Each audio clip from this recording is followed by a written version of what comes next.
Ever since I've switched to Schaeffer's oil, I've never had a reason to even try anything else. And that's one thing that I'm proud about, is the fact that I can't tell you how good something else is, because I know how good Schaeffer's oil is. My engine builders, Tony and Glenn Clements, have said about the oil we run. They've told us that out of all the motors that they get and rebuild every year, ours looks the best, and a lot of that has to do with the oil that we run. One of the things that I love about Schaeffer's oil is the fact that all of their reps are out in the field and at the racetracks with us, seeing what all the racers need, seeing what ideas we have or anything that we can improve on.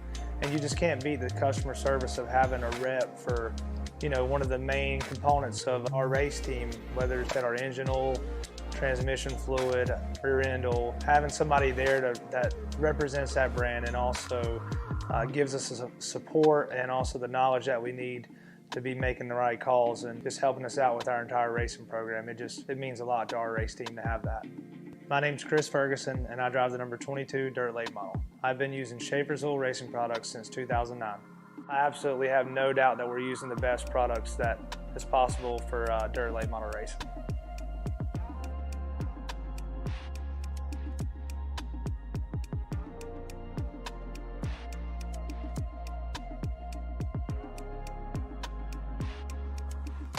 There's two types of drivers out there. Drivers who know how to protect their investment, and drivers who don't. Car owners who know how to get more miles per gallon, and owners who don't. We're talking people who know their Schaeffer, and people who don't. Which one are you? From cars to trucks to diesel workhorses, whatever you drive, there's a Schaeffer synthetic oil for you. Do you know your Schaeffer? Ask for it at an automotive retailer near you.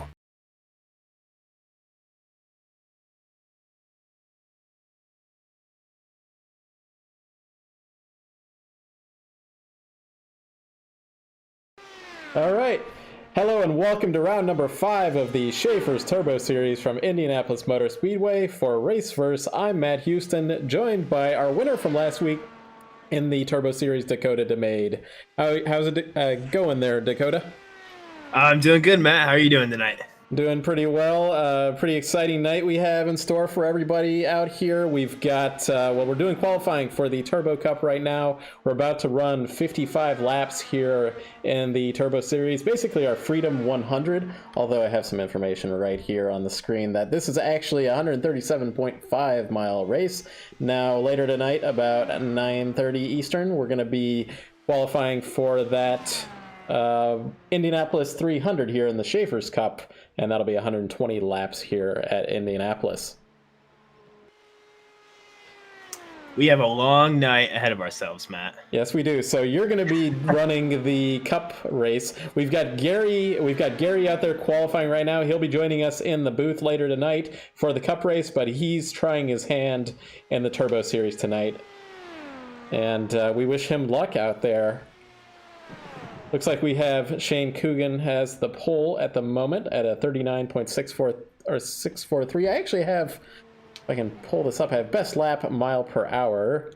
And Shane's lap is a 227.965. Kresge in with a 227.743. And Godso here, he got that third position at a 227.707. So Shane is one of our Cup regulars. I think who's your choice for winning there tonight, there, Dakota? I said before we started here, I think it was going to come down to Shane Coogan and Chris Cawthorn. Those are my two picks. But Cawthorn back there in 7th. I expected something a little better. And he has fixed his mechanical gremlins that he was having before the race. So he is out there. He did make a lap. We've got a couple drivers that have not put in a qualifying lap so far. So Dylan Hearn hasn't put a lap in. James Watson and Jason Owens have not. So that just could be some strategic thinking right there for them, not doing anything like that. Worked for you at Long Beach. That's right. Earlier this week, that worked out for me. So we've got our grid. We're going to have a pace lap here, and let's go through the grid. I'll just handle that myself since I know you don't have the overlay up. Nope. So I'll just run through the grid here. I mean, it's not that much different than what we're already showing, but Shane Coogan on the pole at a 227.965, followed by Christopher Kresge. He's our admin here in the league, followed by Gary Godso, John Fries, Andrew Spates, Adam Davis in P6, Chris Cawthorn in P7, Simon Fell in P8, Jeff Clark in P9, Jeff Destino in P10, Robert Hodel in P11. Robert Hodel won our first races of the season at Michigan, but those were in the PM18s. Christian Jasper, our slowest car that qualified, at a 221.998. And the back of the grid here is James Watson, Jason Owens, and Dylan Hearn, who did not set a time. I just got a message from Chris Cawthorn that all his wheel settings were reset to default. So we'll see how he handles that tonight. Yeah, I've certainly had that happen previously. My wheel has a button, a combo that can be pressed and it changes into PlayStation 4 mode, and then I have to switch it back to PC, and then I will have lost all of my bindings, so it's a little bit annoying. I would guess he probably had a similar issue. Yes. I see in chat, I got the last name right. That's because I asked him. But I do that because people mess up my last name all the time. In fact, I just started a new job on Monday, and they misspelled my name tag. So to everyone out there with a difficult last name, I feel you guys. Well, I've certainly felt that before myself with the last name Houston. That is not spelled with the normal spelling of it, so I certainly know where you feel as well. All right. Real quick, I'm going to post some Twitch usernames in the chat of some people that are streaming the race tonight if you wanted to check them out. We got Gary. And, oh, dang it, I'm on the wrong account. That's fine. Gary is streaming at Chief G5150. These are on Twitch. Yes, Twitch. Twitch.tv/Chief G5150. Double G Crizzle is Jason Owens. And we got Kristen Jasper is Cadhill.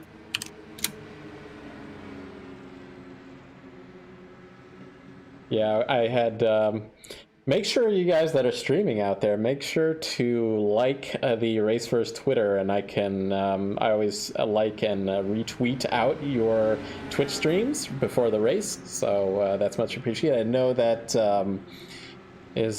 Christian Jasper does it usually, so I do that.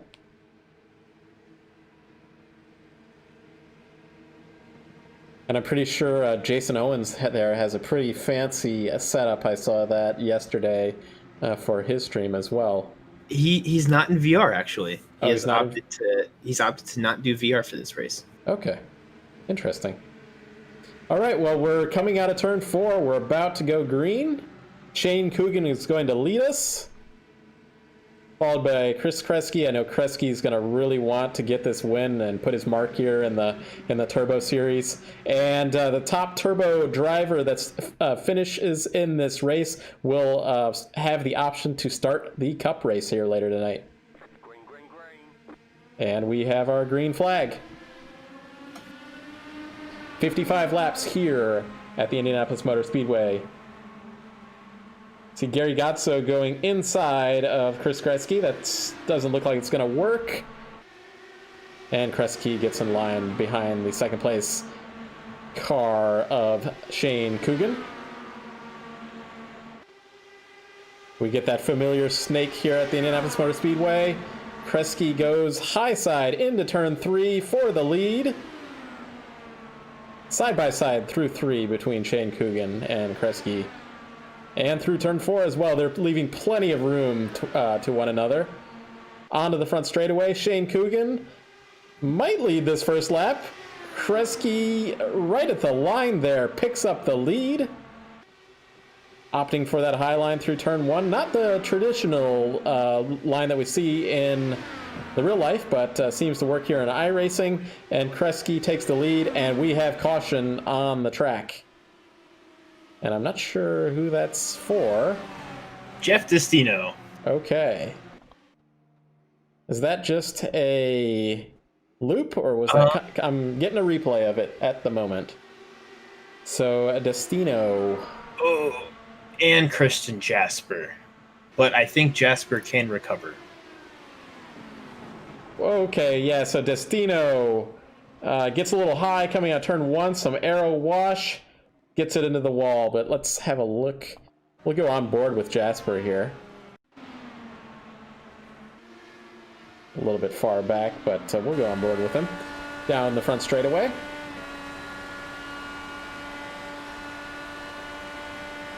And into turn 1, it's just going to be along for the ride here. Jasper, nothing really he could have done. That tire was broken, but it pops back with that new tire model. We're kind of used to that. I think that's going to be mostly a front wing repair on Jasper's car, but he might have some technical difficulties there with the front end of that suspension. So Kresge leads, followed by Shane Coogan.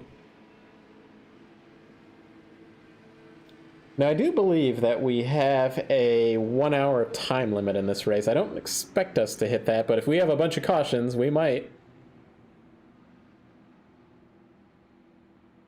And I see that Dylan Hearn has opted to not start this race. His received throughput fell to an unacceptable level. Oh, okay.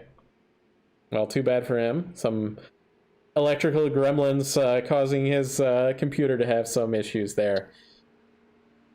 I see Destino back on pit lane, getting those repairs. Topping up on fuel as well. Does the Turbo Series have a fast repair on ovals? Good point. I always ask that question. I think they do, but I'm not 100% sure. We can quickly have a look at the rules and see if I can spot anything. Make sure I'm in the turbo. Did I bring that up about every... Okay, so it does say no fast repairs on ovals. So correct. Not even here in the Turbo Series do they allow that. But on the road courses, they do allow it.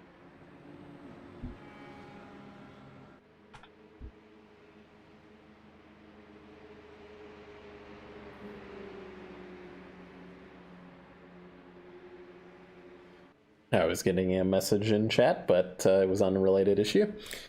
So we got James Watson, Christian Jasper, Jason Owens, and Jeff Destino in the pits for this caution. Surprised to see Watson and Owens come in for pitting. I think they'd just be topping up on fuel, and they might have used a gallon there, and they'll be able to go, an extra lap here once we get into the cycle here. We're expecting about. What do you think? How many laps will they go on their fuel stint here? They can go about 30, I believe. Okay. Yeah, in the draft, they might be able to go 30, 34, but what we've seen mostly is that maybe the undercut might work here. And with 55 laps, it's going to be about, well, it might be 50, or it's going to be 50 laps to go at the restart here. They're going to be able to, these guys that pit are going to be able to go 30 laps. That'll take them to lap 35, and then that'll be easy 30 to get them to the end. If I'm doing that right. Nope. 20 laps to go take them to the end. I'm looking at Jeff Destino's cockpit right now, and he does have some suspension damage, so he will be off pace. Yeah, we'll have to see what his lap times are. Oh, he almost understeered into the wall at 70 miles an hour. Yeah, that might be pulling it in. I can see he's going a little slow. Okay, so lights are off on the pace car. We're in turn 1 and 2, though, so we've got plenty of time before the green flag's going to fly once again. And Destino is coming back into pit road. Is there any chance that he might have hit the barrier again at some point? The inside barrier? Well, possibly. Like just while he was driving around, after his contact. Yeah, I'm not seeing anything. But I do see he's going into the pit. Well, we're about to head into turn 3 here. Kresge leads us, followed by Shane Coogan and Gary Godso, John Fries, and Andrew Spates in P5.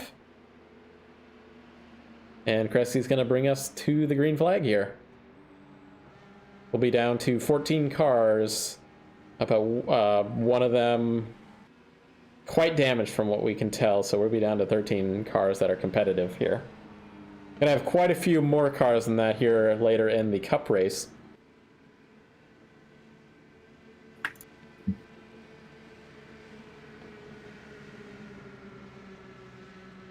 The pace car dives in. And Kresge will bring us back. He has not gone yet. And there he goes. Green, green, green. He waited pretty late on that one, but there's certainly some strategy there on when you take that green flag.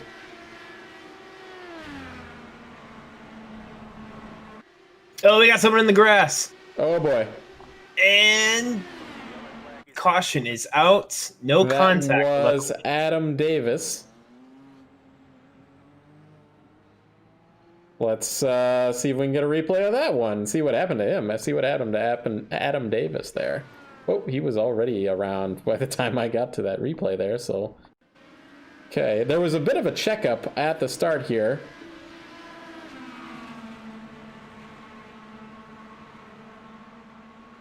Oh, and he just loses it, the rear end going into the first corner.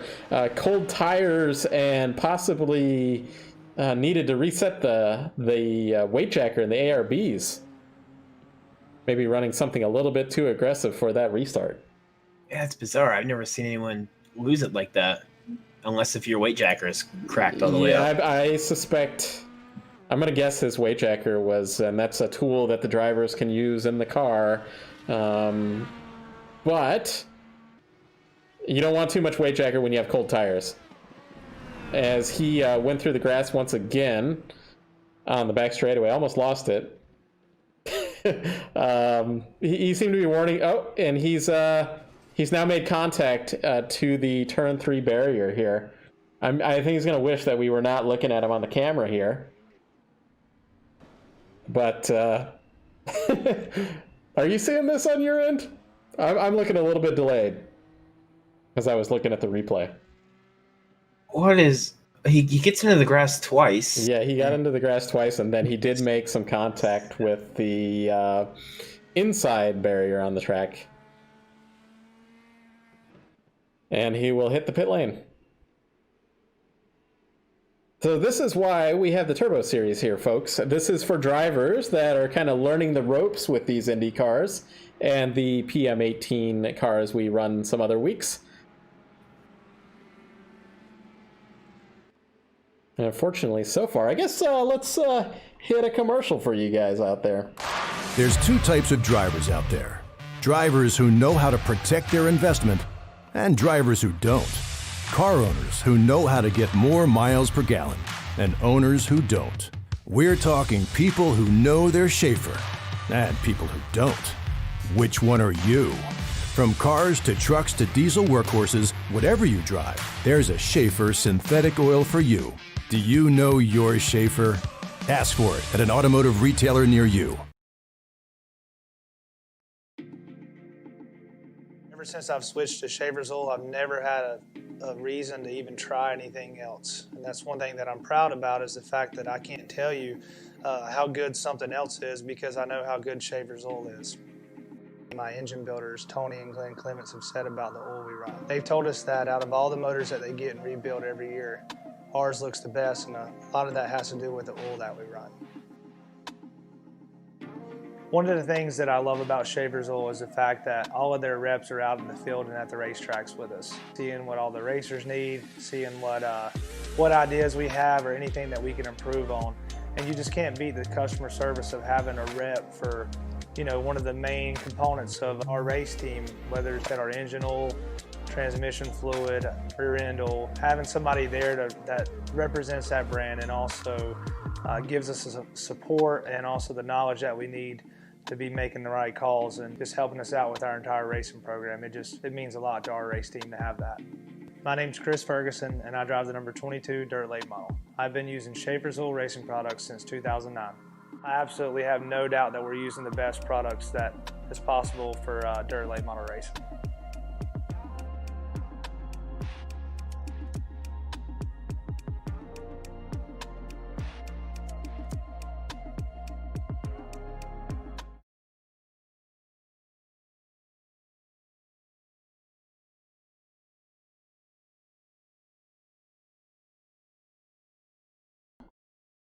All right, so we're back here. The lights are out on the pace car. Let's hope we get some green flag running here, because we've had a little bit too many cautions for my taste here early in the race. We're going to have 45 laps to go when we go green. That's going to guarantee us all these lead lap guys, and basically everybody is going to have to pit here at some point in time. Basically, at about lap 25, that will be the earliest point that we'll have any pits.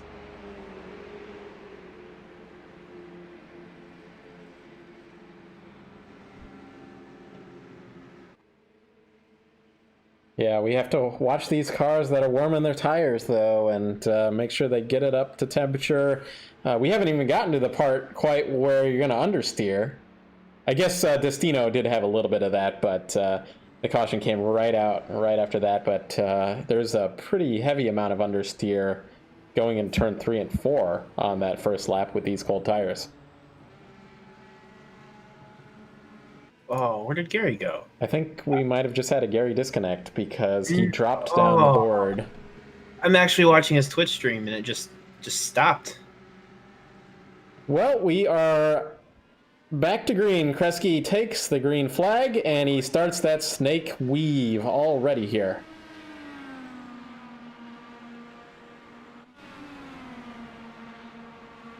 And let's hope we can get everybody through turn 1 and 2 safely.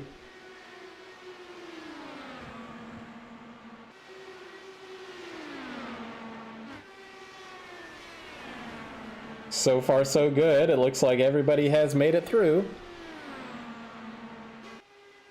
Shane Coogan looks to the outside into turn 3. Cannot make the move stick. And it looks like he's going to try to make a move maybe into the first corner onto the front straightaway.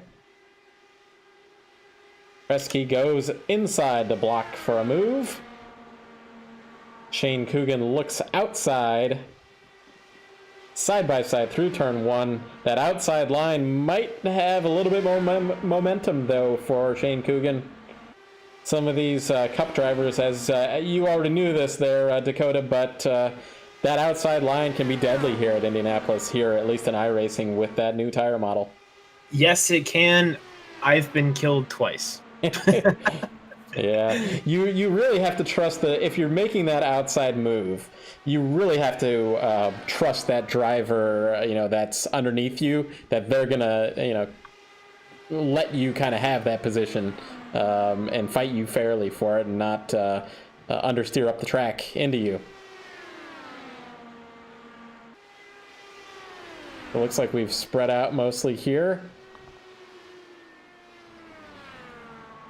So Owens has made a pass on Jasper into the 10th position. He looks ahead to Watson. Looks like Robert Hodel is looking to make a move on Chris Cawthorn. Yes, Hodel is the biggest mover of the race right now. Cawthorn seems a little off pace. Yeah, he started 7th. He is up to 6th, but yes, he's he dropped just back. passed. Yeah, he passed Hodel, so maybe Hodel was holding them up a bit. Oh, okay, maybe that's what it was. Because they have dropped back about 2.5 seconds from the lead pack cars, which is Jeff Clark there in the 5th position.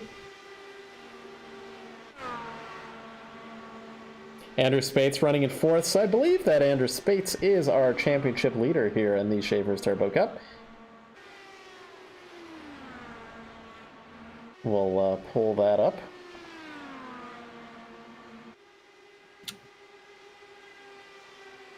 As Shane Coogan leads here. 14 laps of 55.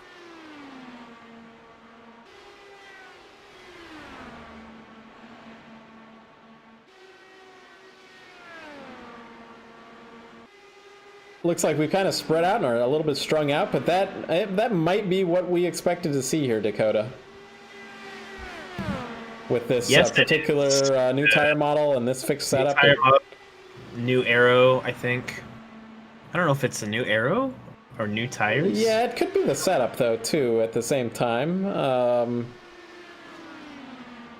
We had a whole different race here last season for the, it was the, for season 1 here in the Schaeffer's Cup, but it was basically like a pack race, and we had passing all over the track, but we were running a different, quite a bit different setup back then than we're running today. And I believe we had default weather, too, and that played a role into it. Yeah, I think temperatures might have been cooler in that race. As I've pulled up the championship points there for everybody. Well, not for everybody, but for me to look at and read for everybody. So actually, James Watson has taken the lead over Spates after that last race. So Watson running in 9th. He'll want to move up a little bit and get around Simon Fell as he looks inside into turn 2. Just as I was saying it, he needs to kind of get moving here to catch Spates up there in the 4th position for this championship. I haven't really been talking too much about championship, but this is the 5th race of the season, 12 races in here. It's going to start coming down to talking the championship a little bit more. It's back to the lead. Shane Coogan does lead. He's snaking down the straightaway, trying to block that slipstream from Kresge. Important note about the Indy races tonight is that the points are 1.5 times more than normal. So this race is going to have a big impact on the championship. Okay. Yeah, I forgot about that a little bit. But yeah, certainly big ramifications here. Longest race of the season, 300 miles. We usually run about, say, 200 miles. When we ran Michigan at a super speedway, it was a 200-mile race. And tonight we've got 300 miles. So it's going to be a long race for you guys there in the Turbo or in the Cup Series. It sure is. And at this point, we've kind of spread out a little bit. I have to wonder if we're really going to get another caution here. Our closest battle on the track is between Hodel there and Watson in Hodel in 7th and Watson in 8th. Although the front pack is a pretty good battle, though, too. Only 2/10 back is Kresge from Coogan. Yeah, Kresge was just side by side with Coogan about a lap ago. Yeah, if he can get that slipstream and maybe get that outside line going. I'm not sure if he's as confident as Coogan was with that outside line. And these drivers are probably going to end up working their weight jacker and their ARBs quite a bit in this race to figure out what line is going to work for them.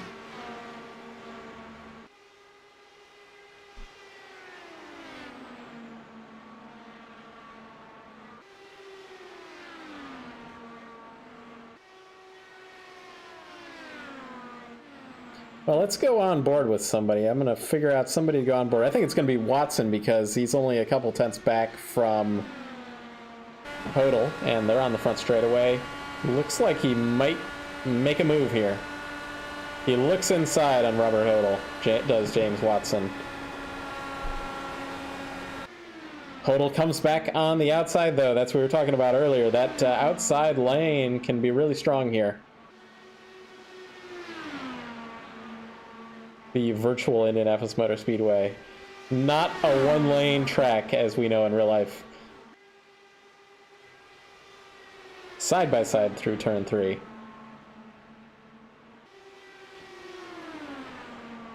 And again, I was saying when you're going side by side but like that, you really have to trust that driver both inside and that driver on the outside. As I can see Owens back there in 9th also kind of making up some ground because of these drivers battling.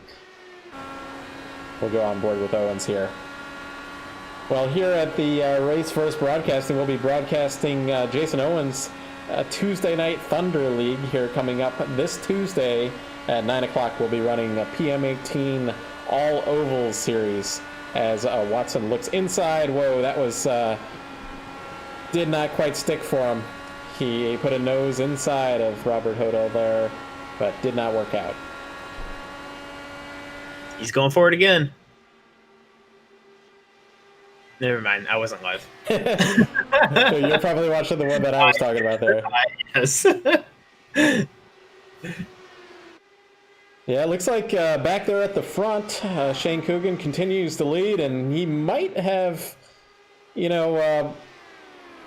put enough gap on Kresge there to prevent that really good slipstream. These tires are probably starting to go off just a little bit. He was a little high or a little loose. I don't know what that was, but kept it off the wall. All right, so now the question is anyone going to try the undercut? We got the pit window opening in about 2 laps. Gotta wonder if anyone's going to give it a try. I think anyone from Hodel on backwards is going to put themselves in the danger zone.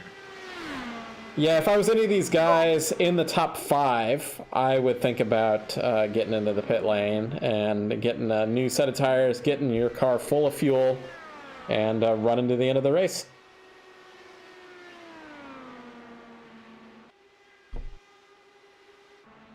Hodel and Watson gets around Hodel. Really good battle there. Hodel looks like he's thinking about coming back. Oh, he's going to try to get inside. Yeah, He'll stay right behind him. He didn't look like too confident. I think he wanted that inside, but he knew, it was too late to get it. He wasn't going to try that outside move. And now he's back into the grips of Owens back here in the 9th position. A little bit of a reaction move there for Hodel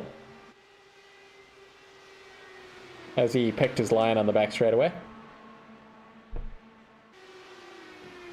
This is the closest battle we have on the track. Obviously, they're almost side by side. I think Owens' last lap was 0.4 faster than Hodel. Owens looks inside into turn 1. Oh, a little bit of contact there, but they made it work, and more contact, and Owens is in the wall. Are we going to get a caution here?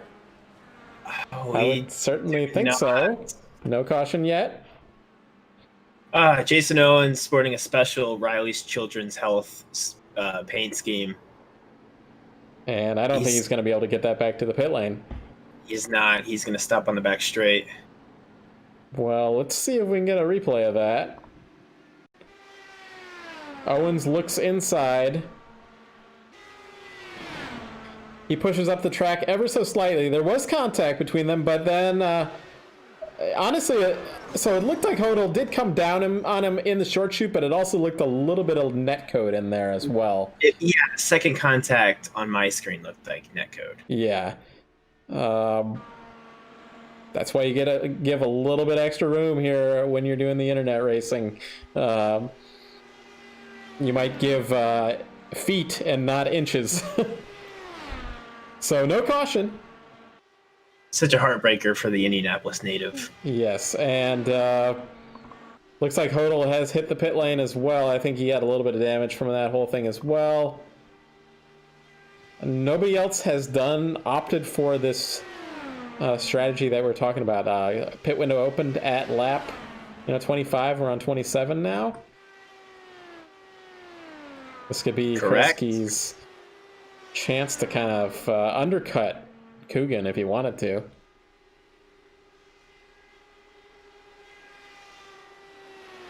Pretty amazing that there was no caution there. We had that experience yes, we in did. a couple of fixed races the other week. 2 cars with broken wheels on the racing line. Just no caution. Yeah, I don't understand what didn't make that a caution, but made like Destino's a caution. If that was a caution versus the other one. So I really don't understand it. The race control here in iRacing has been changed apparently, and Maybe needs another change. So through that cycle, Spates has moved it up into third. So good for his championship hunt. And Watson's up to sixth. But he's 7 seconds back from Cawthorn.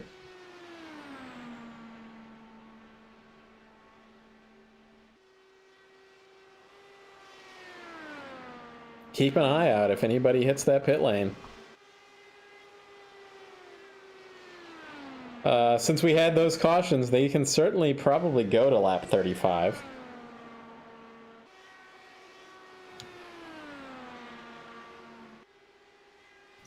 Yeah, I think 35 sounds about right. Maybe even further. We didn't, because we had that double caution. If we had 2 or 3 cautions. Yeah, and that's where you're going to be asking your crew chief to get that fuel completely right, because they're not going to need a full fuel tank to get them to the end of this race anymore, I don't think. Although maybe it'll be close. It'll be close, but it's not going to be quite full. But you don't want to fill fuel too much here at the end and, be running 5 gallons more than you have to. Made that mistake too many times. Indeed. Yeah, I'm always, with my own racing, I'm a little bit extra cautious with the fuel. I don't want to run out, so I fill it a little bit more than I probably should, and sometimes, several gallons more than I really should.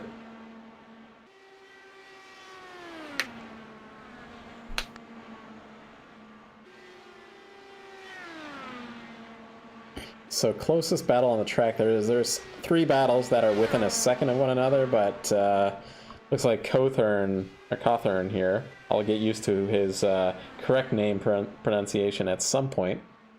Yeah. Yes, he's been pretty good on the long run. He's closed into about 2 seconds now to third place. Well, that's a pretty good run. It's hard to make up a gap here at Indianapolis. Oh, it definitely is. So Watson in 6th, he was one of the cars that opted to pit during that first cycle of pit stops, or one of those first cycles. So he's on a 28 lap stint, whereas everybody else ahead of him is on a 32 lap stint. That could, play a little bit of a factor. I mean, he's several seconds back, but he'll have slightly shorter pit stop than everybody else, as he's actually working on, is that a lap car ahead of him? I believe that is Freeze. Yes, that is a lap car ahead of him, yep. But honestly, Watson won't be appreciating that lap car, because that might actually, it'll help him save fuel, but it'll also slow him down, because he's going to have to be driving in, and looks like Freeze does the gentlemanly thing and lets him go by. Coogan there, Shane Coogan has brought that lead, heading back up to the front to a second as he hits pit lane. Watch out for pit lane speeds, but it looks like Coogan there extra safe. Get a second in hand there. Kresge leads. Ooh, I would say Coogan slowed down too soon. Yeah, he was really safe. We might have watched one of those VOR races where we had some speeding penalties there recently, and don't want to get one of those. That's a 40-second penalty. You lose an extra lap. Definitely an opportunity for Kresge to make up some time there. Yeah, and he's now out of the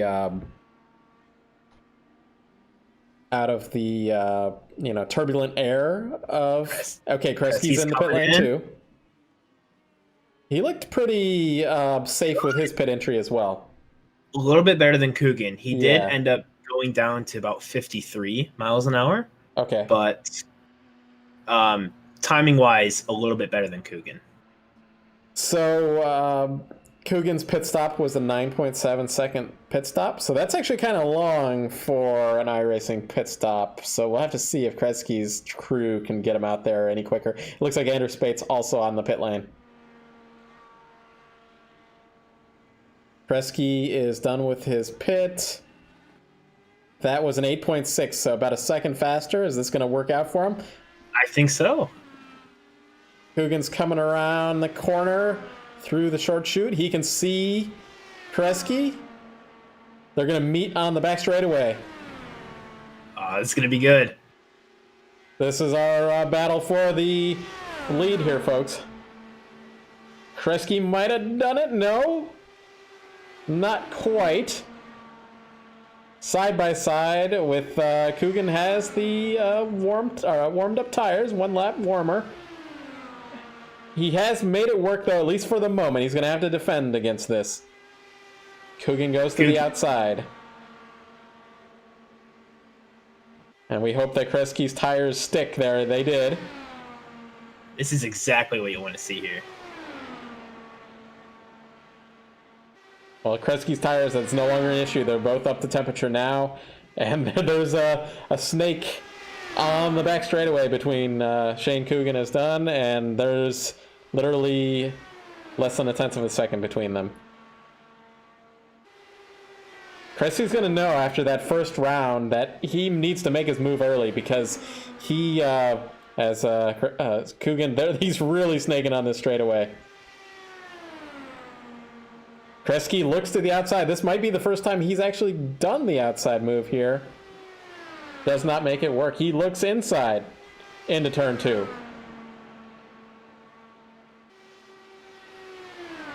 Does not make it stick. Now he looks to make it work in the 3rd turn. He goes really, really high through the turn 3. Honestly, Kreski's being really nice. Andrew Spates has made up about a second since the pit cycle. Yeah, with all this weaving that Coogan and Kreski are doing on the straightaways, I'd have to imagine that's going to be slowing them down.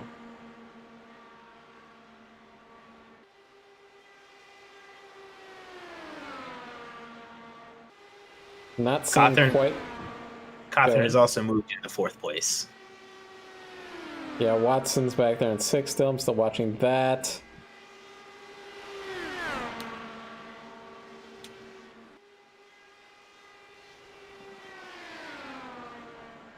Kreski's got to make his move work here at some point. Earlier, I mean, we saw that in real life. So at the Indianapolis 500, Takuma Sato and Dixon, it seemed like Dixon was the faster car at the end of that race, as Kreski, he wasn't quite sure whether to put it on the inside or the outside. He almost dunked him. Yes, he did. But what I was about to say was in real life, so Takuma Sato made that move early on Dixon, and although I felt Dixon was faster at the end of the race, he couldn't make it work. And this aero screen car, with these IR18 with the aero screen, it just seems like the move, if you're going to make it, happens early in the run and not late. Kreski his crew did everything that they could, though. He had a good entry into the pit lane. They got him out a second ahead of Shane Coogan here. But he's going to have to work a little bit more if he wants to get that win. So one thing, the driver who is the highest scoring turbo driver has the option to start in that cup race, but Kreski here is the admin there and the race control in the cup race. So is he going to let, and Coogan is already a full-time cup driver, is he going to let Spates run that race if he finishes 3rd? We'll have to see. Update on a few drivers. Dylan Hearn had an iRacing glitch. That's all he said. And then Gary had a power failure in his neighborhood. Wow. Well, we'll see if Gary gets that sorted out and is back for the cup race. Otherwise, I'm going to be here by myself for 300 laps. Or 300 miles, 120 laps. But that's okay. That's how we did it last season. And they're actually coming up to a lapped car. Who is that up there? Jasper. Christian Jasper. So we're going to have to see how that plays into this. Shane Coogan's going to be the first car to get affected by that understeer when they hit that slipstream. A little bit of aero wash from that car ahead of them. Jasper, he's a good driver. He's just had no luck this season. That's right. He had some good runs. I remember Montreal, and then was involved with some early incidents, and maybe at Homestead as well. I think he was in that lead battle at Homestead, maybe, and got caught up in an accident. Robert says he'll keep you company in chat if Gary can't make it.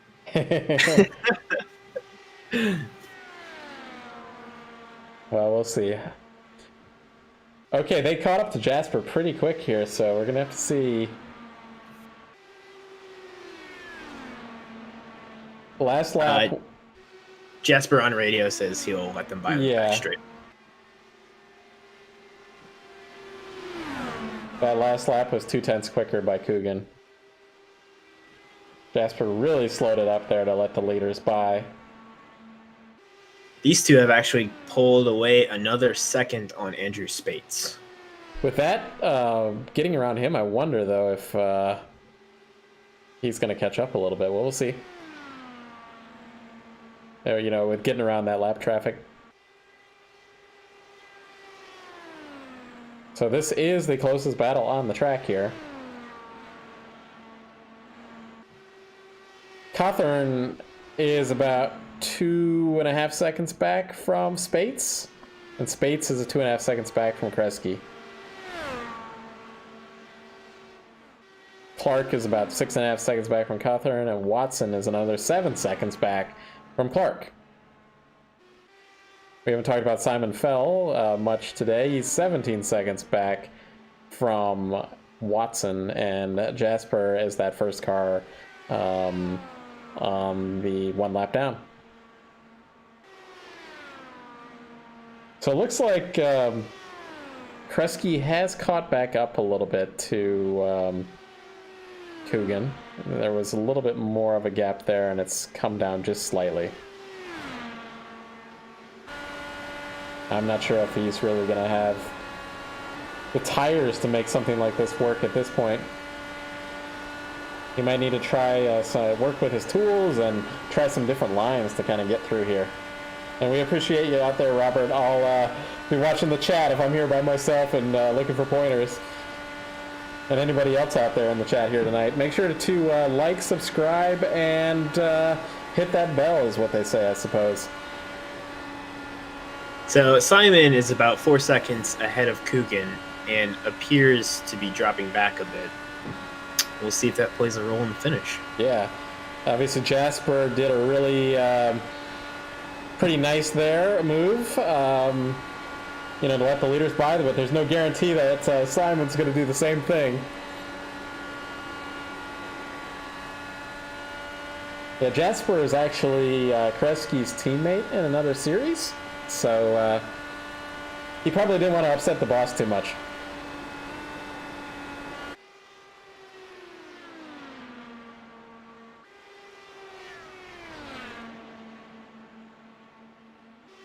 I just see that ticking, that gap between Coogan and Kresge is kind of ticking between.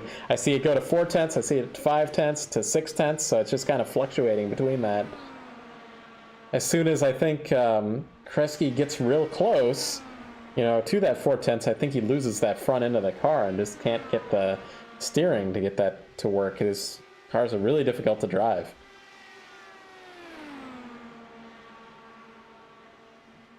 As we tick down to 8 laps to go.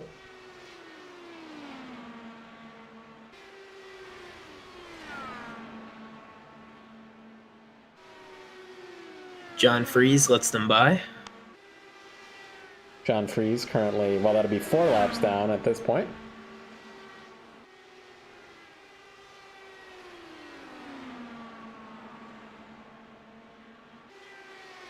And he looks so, I think it was in the turbo race last week. He had a different livery between his turbo race and the cup race, but this week it looks like it's the same livery there. Looks like a custom one that he made for himself there. Pretty cool livery. Talking about John Freeze. Yeah, if you look at Simon's car, I don't know what paint that is. Yeah, he's been running that one. Mike McCullen and it reminds me of his livery from the season 1 here, but it's not the same thing. I hope Mike doesn't get offended by me saying that. It looks like that first livery that he had. I'm gonna roast it right now. Is that a Fruit Ninja paint? Like, what is going on there? No, it's got a cool 80s vibe to it. Kresge's brought it back down to about, I saw it flash for 0.3 there, but back up to 0.5 tenth now, or 0.5 second now.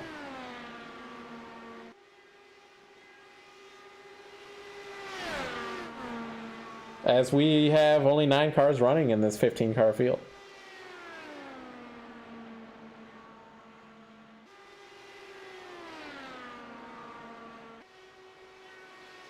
Next week we have our Throwback week at Iowa. Oh, okay, yeah, I was, so I know that you're running a Throwback livery, but I'm not allowed to know what it is yet, right? Yes, you are not allowed to know any Throwbacks, because we want you to mess up as much names as possible. Yeah, it won't be an issue. I have an hour to research it, so I'll be okay. I'm not 100% sure if they're running Throwbacks for the Turbo race, though. I have done a commission. Okay. So I think they will. That reminds me, is Shane going to be driving one of your cars sometime here soon? Confidentiality agreement. I can't disclose my audience. Disclosures. Okay. I don't know. Yeah, Shane will be running a Throwback. All right. So Kresge's brought it back down to 0.3, so he's, I think he's working those tools, and seeing what he can do with them. And I can see Cawthorn has brought that gap to Spates down to 1.9 seconds. Not enough time, I don't think, to really make something work here with 4 laps to go. And no green-white checkers in this. So if we get a yellow, that will be the end of the race. Yeah, I think the only thing we do different than real-life IndyCar in this series, I do think we do Lucky Dog. Yes. But that's it. I know you're against it personally. Well, that was just in my own league, yeah. But I saw that Kresge, I went on board with him for a moment. He got a little bit high through turn 1, or coming out of turn 1. Yeah, he might be trying that high line that we talked about earlier. Yeah. I think he had to get out of it a little bit, though, and because he's back to about 0.6 of a second again, almost 0.7. Yeah, I thought he was about to put it in the wall. Well, Shane had a not-so-good Monday night. We were in a race together, and he's the only person I've seen flip his car at 20 miles an hour. Yeah. So this is a great fault of his own, though. We'll mention that. He was involved in something that was out of his control. Yes. So it's a great redemption race for him this week. And I'm looking at best laps of the race, and he has the best lap of the race. So I could actually bring up what that speed was. So the speeds are quite a bit different than qualifying, but I was at 219.641. He's got the pole, best lap, and will likely get a win today. And this is the white flag is out. I think this is all she wrote, folks, as he heads through turn 2 onto the back straightaway for the last time. Yep, no lap cars in front of him, so no fuel issues either.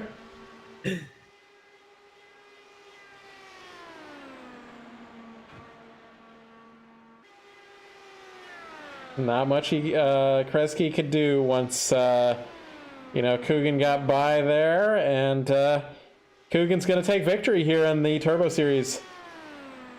That is his second victory here in the Turbo Series this season. Not a full-time driver, though. No, he won one Cup race and one Turbo race. I believe so. Yes. Or was it? Yeah. No, he didn't win Homestead. The Turbo Homestead. He won the Cup Homestead. I don't think this is his first turbo win, right? You might be right. Yeah. Yeah, you're right. I was thinking. Yeah, you're right. Yeah. But no, he had run really well at Homestead, but he finished second. That's what it was. Yes. Yeah, he finished second. Well, we're going to pull up Shane and get some, once he probably does some donuts here, we're going to get an interview with him. But if you need to drop out of here and get into that turbo race, I completely understand there, Dakota. I'll stay for a bit. Okay. We did 6 races worth of practice, so. Yes, and so yeah, we have Shane doing the donuts there. It's actually not at the Yard of Bricks, but he's at the scoring pylon.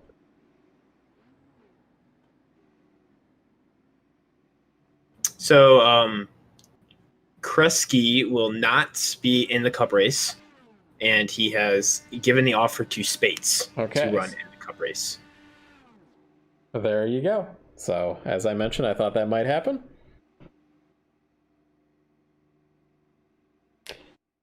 Looks like Gary is going to be here for the broadcast. So good news here, folks. Well, we'll be right back for a moment while I set up the interview, and then we'll have an interview with Shane there. Although maybe we should just pull him up right now.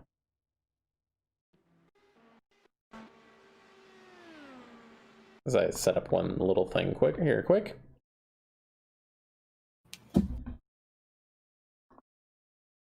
If I can. There we go. Whoa, I had this. I went back a couple laps, and it was right when Kresge was put in the wall. Hey, Shane, this is Matt up here in the booth with Dakota. Got a copy with you?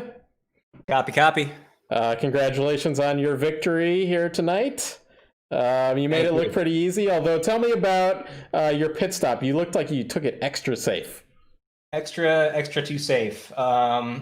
Yeah, that was as soon as I pulled in the pits, I knew Chris was going to get me on the exchange. So that was a tough one. I didn't practice too many green stops, so we'll have to do that. But no, that was tough work out there, man. Well, getting a speeding penalty in the pits is at 40 seconds, so you know you don't want to do that. So if you haven't practiced it, it's better safe than sorry. Easily take away a victory with all of that. But tell us about you had to get back around Kresge there. He didn't make it easy for you. You guys were weaving up and down the straightaways, and you had to make sure he didn't get back by you as well. Definitely. That was a tough battle up front. I mean, it's very, very hard to pass. So yeah, I mean, it's when you're on the bottom, you definitely don't want to push up into somebody, and you can go wheel to wheel for maybe a couple laps, but it's very difficult. But yeah, he got back around me and just managed to make it work. But that was fun. I mean, even when you're leading, you can't really relax. You just have to be right on the wheel, and it's pretty free. It's pretty free out there, so you got to watch it. But that was fun. I mainly did this race to get some practice in traffic, and got a little bit. But we'll just have to see how the next one goes. We'll just have to go for it, I guess. Well, did you learn anything about? You don't have to tell anybody because we have drivers from Cup might be listening to this. But did you learn anything about the ARBs, the tools, and the weight jacker and the tools in the car that will help you into the Cup? I think so. I think it's you got to be conservative. I won't give away all my secrets, but you just got to kind of give what it takes. You can tell Dakota's here, and he might appreciate if you told him some of the secrets out there. Dakota, Dakota gets all the secrets. You don't need to tell me anything. I know everything I need to know. He knows it all. All right. Well, congratulations there, Shane. Anybody you want to thank out there? I know your brother's floating around out there. Might be racing tonight as well. Yes, I think Tyler's going to join us for the big one. So look out for the other Coogan. And just thank family, friends, anybody watching. Race First. Thanks, Matt, Dakota, for broadcasting. Reddit IndyCar League. Good group out here. And shout out to Chris up there. Good race up front too. We're teammates in another league, so that was good fun. That's right, and you have to trust that car that's going on the inside or the outside isn't going to run into you, and you guys obviously trust each other. Definitely. Yeah, a few moves. I mean, it's you give a little, but after a couple laps, you just got to take every inch on the speedway. So that was fun. We'll see what we can do coming up here. All right. Well, good luck there tonight in the Cup Series. Thanks, Matt. Thanks, Dakota. Yep. Yeah, great race, Shane. Looking forward to racing with you tonight. Sounds good, brother. All right. Take care, guys.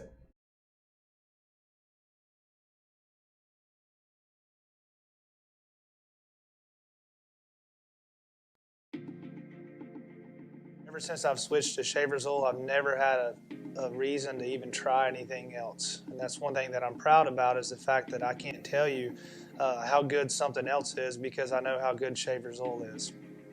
My engine builders, Tony and Glenn Clements, have said about the oil we run. They've told us that out of all the motors that they get and rebuild every year, ours looks the best, and a lot of that has to do with the oil that we run.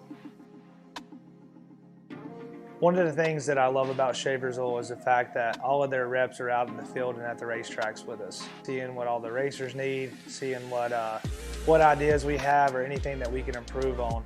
And you just can't beat the customer service of having a rep for, one of the main components of our race team, whether it's at our engine oil, transmission fluid, rear end oil, having somebody there that represents that brand and also gives us support and also the knowledge that we need to be making the right calls and just helping us out with our entire racing program. It means a lot to our race team to have that.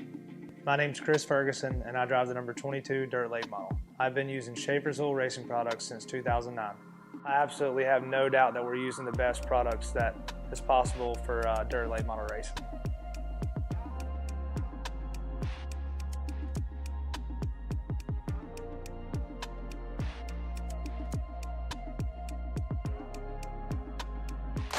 There's two types of drivers out there. Drivers who know how to protect their investment, and drivers who don't. Car owners who know how to get more miles per gallon, and owners who don't. We're talking people who know their Schaeffer, and people who don't. Which one are you?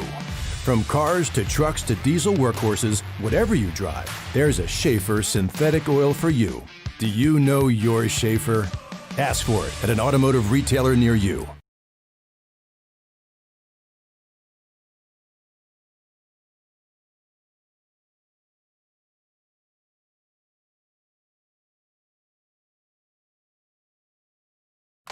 There's two types of drivers out there. Drivers who know how to protect their investment, and drivers who don't. Car owners who know how to get more miles per gallon, and owners who don't. We're talking people who know their Schaeffer, and people who don't. Which one are you? From cars to trucks to diesel workhorses, whatever you drive, there's a Schaeffer synthetic oil for you. Do you know your Schaeffer? Ask for it at an automotive retailer near you.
since I've switched to Schaeffer's oil, I've never had a reason to even try anything else. And that's one thing that I'm proud about, is the fact that I can't tell you how good something else is, because I know how good Schaeffer's oil is. My engine builders, Tony and Glenn Clements, have said about the oil we run. They've told us that out of all the motors that they get and rebuild every year, ours looks the best, and a lot of that has to do with the oil that we run. One of the things that I love about Schaeffer's oil is the fact that all of their reps are out in the field and at the racetracks with us, seeing what all the racers need, seeing what ideas we have or anything that we can improve on. And you just can't beat the customer service of having a rep for, you know, one of the main components of our race team, whether it's at our engine oil, transmission fluid, rear end oil, having somebody there that represents that brand and also gives us the support and also the knowledge that we need to be making the right calls and just helping us out with our entire racing program. It means a lot to our race team to have that. My name's Chris Ferguson, and I drive the number 22 dirt late model. I've been using Schaeffer's oil racing products since 2009. I absolutely have no doubt that we're using the best products that is possible for dirt late model racing.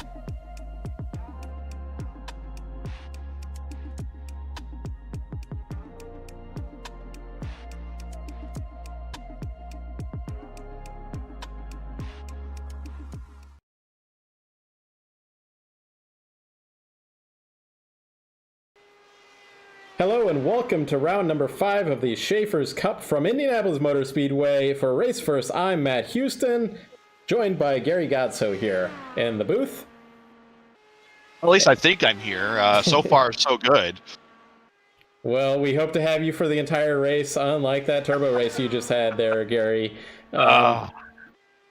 Unfortunate happenings for you in the disconnection or power outage or whatever it might have been. Yeah, I'm not happy about it, but congrats to the winner. I'll get you next time. And we have Dakota DeMaid out on the track, that Sunset Arctic machine. A little bit different livery than we're used to from him, but this is going to be something we're going to be seeing from him for probably the next few weeks before we have an introduction of another new livery. And, of course, the retro livery out there as well. 39.6. Oh, let's get that to speed. No one cares about time on That's right. Let's get that set to speed for qualifying. So that was a 2:28.191. And I do believe that basically from what I've seen, the first lap is the lap here with the new tire model at Indianapolis.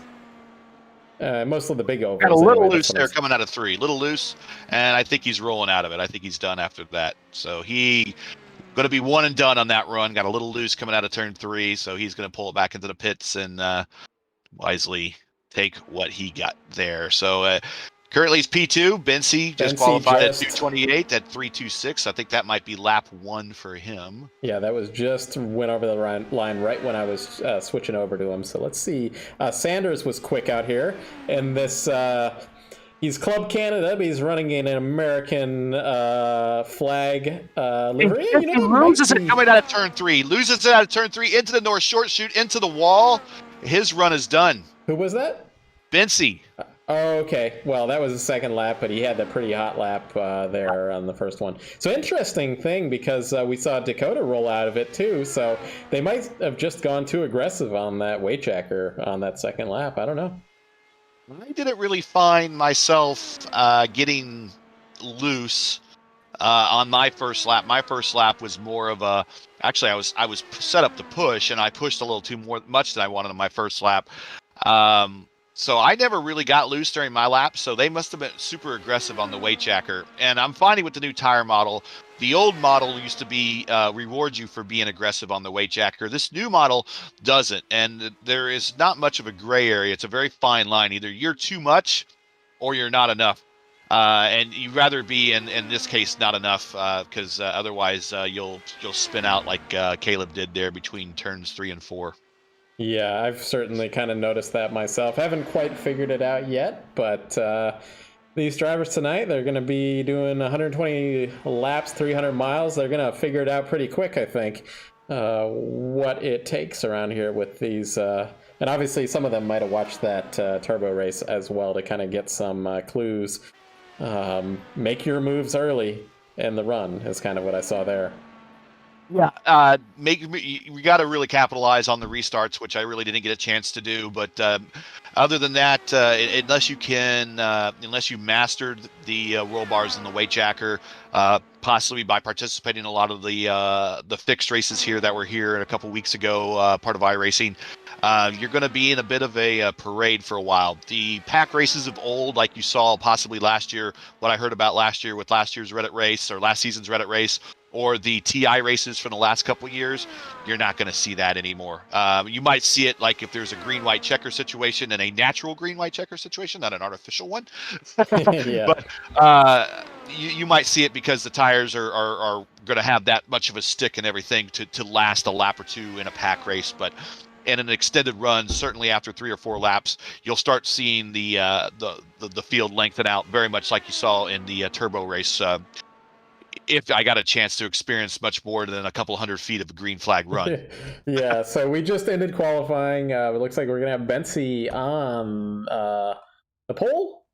And so just to summarize, a quick overlay here, we're going to be running 120 laps here tonight in the Schaeffer's Cup. And that'll be 300 miles here at Indianapolis. This is our big race of the season, so we hope you join us for the next couple hours as we run this one out and crown our champion here in this race. And this race will score, 1.5, points more than usual. So 1.5 extra points than usual. A valuable race here in the series. And notice Craig Forsyth out here too. So he came in. We've got double Cougans out here. Let's go through the grid, though. We've got a long pace lap, so we'll have time to get through all of this.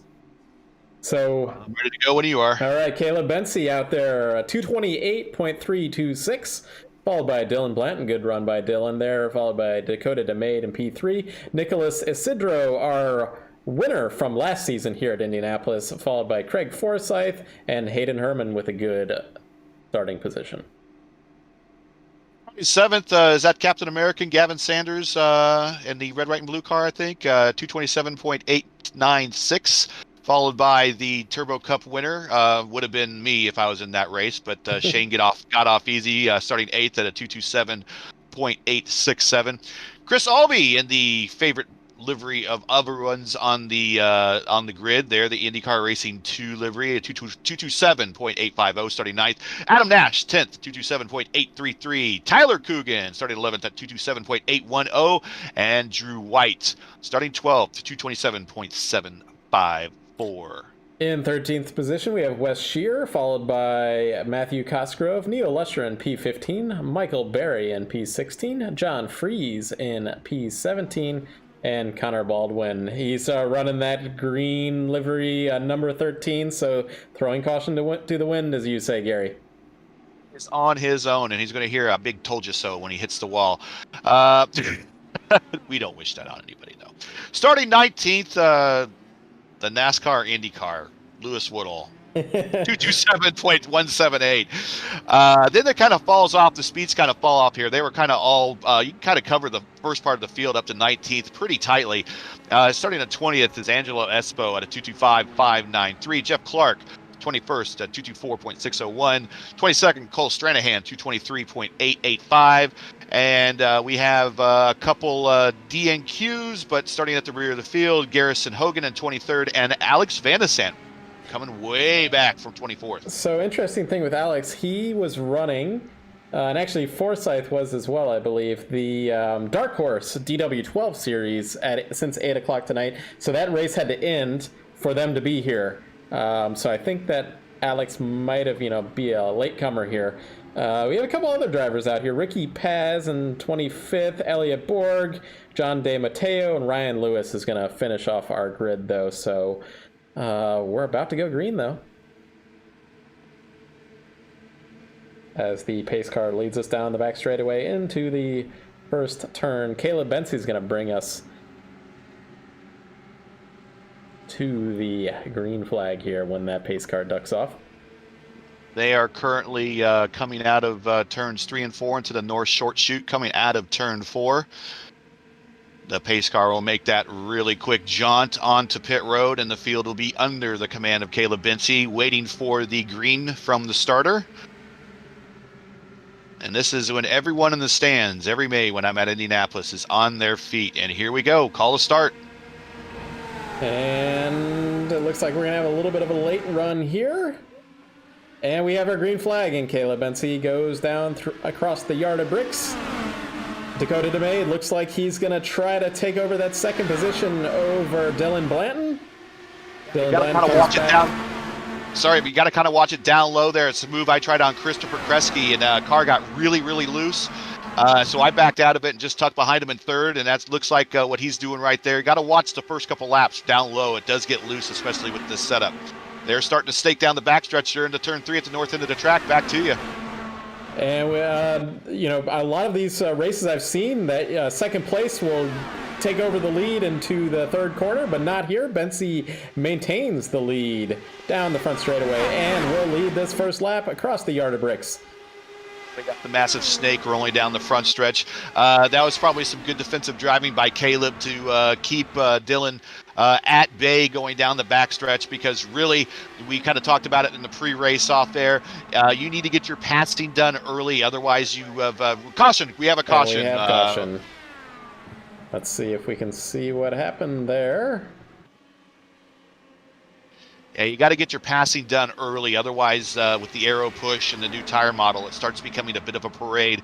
So unless you really mastered the roll bars and the weight jacker, and you did some of those open races that they had here a couple weeks ago, you're going to be learning the School of Hard Knocks on how to drive traffic at Indianapolis, because it's nothing like it was before. I've got Jeff Clark. So Jeff Clark, I believe this is... Was that our top Turbo Series driver? I believe he was. That has found the wall there, bringing out our first caution. I want to see if anybody else was involved in that. Elliot Borg might have gotten close, but I don't think... He got really lucky and made a evasive action, taking the... Oh, he went into the grass. He saved it, though. Good run by him. So he went to avoid Clark there, and then had a trip through the apron grass of turn 2, but kept it off the wall. With this update to the IndyCars, it's pretty difficult to keep it off the wall when you hit the grass. Looked like Ricky Paz might have started from the pits. He might have pulled a Matt Houston strategy out of the bag here. Showed him pitting at lap 0 for 128 seconds, which is about the time it takes to do a caution lap around this place. And sure, currently he is purple with a lap of 45.965. Well, that's a good strategy. I do recommend it if you're expecting a massive crash, and you've decided to start at the back of the field, or heck, even the midfield, as we got a couple cars kind of faking going to the pits. I saw Dakota doing that, and I was thinking that's not a good idea. No, it's still way early to do that. At this point, even Christopher Albee is going in at lap 3, so he's entered pit road. We also got Michael Berry and Wes Shire also taking pit road. Neil Lusher also taking pit road. Alex Van de Sant also on pit road. Angelo Espo. These guys toward the back really have nothing to lose, and they'll probably get a splash and some extra laps to go on a little bit of a longer run. But for those up front, you're nowhere near the window, so there's no point in really stopping. Yeah, well, Albee had some trouble finding his pit box there, apparently. But I thought I saw coming out of turn 1 that he might have got a little high. I don't think he touched the wall, but while we have this pit stop, it's good for the pit crew to check everything out and make sure there's no suspension damage, no body damage, no wing damage, and he might just have been taking precaution there if he thought he got into the wall, but I don't even know if he did, but that might be what he's doing. You got to take it easy on these opening laps. And much like what you were talking about starting from the pits, if you got that sixth sense, you feel like something's going to happen, hey, it's not going to hurt to start from the pits. And as you see in this particular situation, it really didn't cost Ricky any time on the track whatsoever because they went almost caution right off the bat. So Ricky was able to catch right back up to the field, and he really didn't lose much time. So if you're ever feeling that, this thing's a little hairy, discretion, like I always say, is a better part of valor. There's nothing wrong with start from the pits or the rear of the field if you're feeling that the action up ahead might result in the big one. That's right. And, the easiest way to pass cars on the track is when they drop out of the race. So that is the flat out easiest way to do it for sure. Yeah. So it looks like everybody from 19th on back went ahead and took an opportunity to pit. Christopher Albee was part of that. He is down 13 spots from where he started on the field, so he has a bit of a long afternoon ahead of him. Alex Vanasant, though, managed to make up 3 spots in those little bit of an exchange, so he's up to 21st. Even though he did pit there, like you said, and so... Good run for, good strategy there and good run there at the start. It's a little risky, though, you have to imagine, making up those spots in that first, on that first lap. He had to, snake his way through some action there, I'd say. But that's probably what you more gotta action do. than he wants. Yeah, probably more action than he wants to see at this point in the race. That's for sure. They're coming out of turn 2 right there next to the old hotel suites. Now they're just the suites. There used to be a hotel on the grounds that I think there still is, but that's mostly a conference space now, that the drivers used to spend the months of May there. If they weren't renting out houses in the nearby neighborhoods, they were often staying on the grounds at the hotel there. And that's what the turn 2 suites are, used to be part of the hotel there. So they're coming down the backstretch, midway down through the backstretch. I got a tight shot there on Caleb, who will have control of the field, so he will control when the cars come up to speed this time around versus the start where we had to wait for the green. If I was him, I would get an early jump as possible. Well, we'll see. What I would say he wants to do is he wants it to be a little bit dynamic. If he knows he's going to be there, if he feels like he's going to be starting a lot of these, you want to be, and we saw that, I think, maybe at Michigan when he led a bunch of laps, that he kind of started at all different points on the restart. Sometimes he did win early, sometimes he went late, and, just caught people off guard and had some really great starts there. The field's under his command. Let's see what he does. And there he goes. Nice jump. Yeah, we'll see if he comes under pressure, not at the moment, but into turn 3. That's where he's going to see it. And we'll hope that we get everybody safely through. Saw a little bit of smoke there, but I think that was a little bit of internet. I see a blinker out there. Dylan taking a very aggressive jerk of the wheel to stay behind him, to stay in that draft. Took a look on the outside going into turn 3, thinks better of it. Dakota's sitting there in a nice safe spot, seeing if something happens here. Maybe he can capitalize, otherwise stay in the draft, keep it 6th gear, make up some mileage. Looks like Blanton's going to look outside going into turn 1 again. Not quite there to make that work. Outside is not your preferred line. It can be pulled off, but it's not very easy. I'll tell you what, Gary, it can work with this new tire model a lot better than it used to, and it's certainly better than it does in real life. You don't want to be up in that gray in real life, but I've seen plenty of people make that work in the races that I've had at Indianapolis here since the new tire model came down. Yeah, with the old tire model, it was kind of I can get near you, I can get up next to you, I can pull alongside of you, but the pass up top was really a near fruitless effort. Now with the new tire model, if you keep your foot into it, you can definitely pull it off this time around. So the top 4 pulling away. Yeah, I was trying to see if Blanton might make a pass, but I'm trying to look in the rest of the field and see if we've got anything out here. Herman, purple, 41.249. That puts him at 219.085. That's the best lap of the race. Yeah, it's kind of odd when you start seeing, it's a best lap, and it was actually like that in turbo race as well. It was like a 2:19 was the best lap of the race. I think we might get with the massive pack here and a slipstream, we might get somebody over those 220s though. We're still early here. We get somebody in that 40-second lap, and that'll be over that 220. Put up length, lane and a half there up through turn 1, so it looks like maybe a little bit of aero push is impacting him right now. Yeah, and I would imagine that these guys at the front might just be saying, okay, this is a long race. We don't need to do anything too crazy. Just settle in here and get some laps down, get used to the car, get used to the heat in the track is only going to be going up as the race progresses. Get these tires under them, and we'll see if anybody ignores what I just said and tries to go for the lead or anything like that. That's exactly what's going to happen, because sometimes brain molecules tend to stop in certain instances when people are in racing, especially when they get that monster run coming off of turn 2 and going, you know what, I'm going to do a full send right into turn 3 and see what happens. That's right, and I see Drew White with the fast lap, 2:19.755, getting close to that 2:20.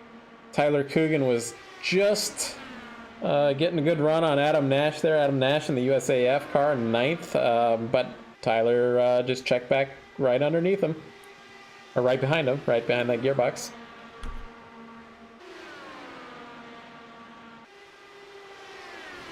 Just kind of single file through the field at this point. Caleb will be using a little bit more fuel than everybody else out here as he leads the pack.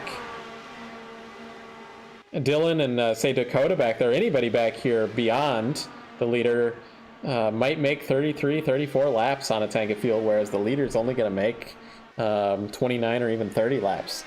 Yeah, and those couple extra laps will make a difference, especially if for some of the cars that are further on back, possibly having handling issues, possibly abusing their tires a little bit more. When that pit window gets here and cars start exchanging position through pits, that's where some of those accidents and yellows are going to happen. And if you're able to be back there and save just enough and catch one of those yellows while Caleb or Dylan are on pit road, it's going to be of your advantage and to the extreme disadvantage of Caleb and Dylan, if that would be the case, if that were to happen. Well, I saw back to 21st, I saw the gap was really tight, and Wes Shear was looking inside of Ryan Lewis, but he couldn't make that work. That was on the front straightaway, and just right before they got to turn 1, it just was, it was a little bit too late to make any move, and Wes just smartly pulled right, behind him again, and didn't force a move or anything like that. A little bit too early for anything like that. It's lap 13 out of 120. Don't need to do anything stupid. It just hurts your reputation if you try to do something like that. Just bide your time. Everyone wants to get settled in. Everyone wants to get to the end as well. Just sit there and Rick Mears didn't win 4 Indy 500s by winning them all in the first lap. I think he won 1 by winning it on the first lap. But other than that, he didn't win those other 3. So patience pays here at Indianapolis, that's for sure. Just looking through. So Isidro, our winner from a season ago here.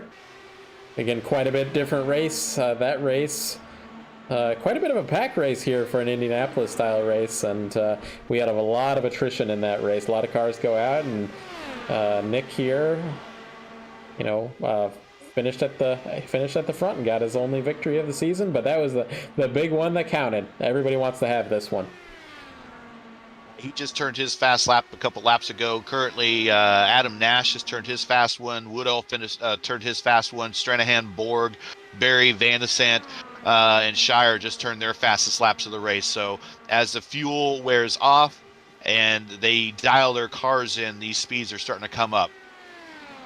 Woodall faster again on his next time by. So he's actually, I think he has the second fastest lap of the race at a 41.154 versus White's 41.124.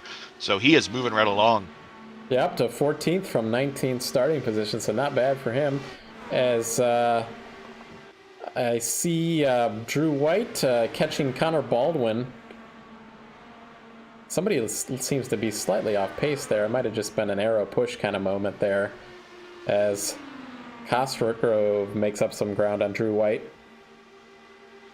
Connor Baldwin up 7 spots.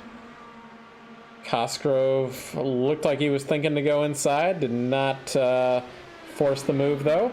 Just going to see how things develop here.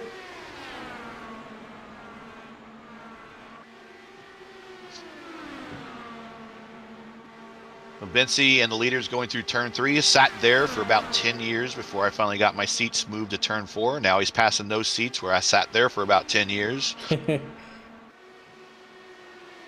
Everyone likes to sit on the main straight, and I sat there 1 year, and I sat there, it was 2003. That was Gilles de Ferran's victory.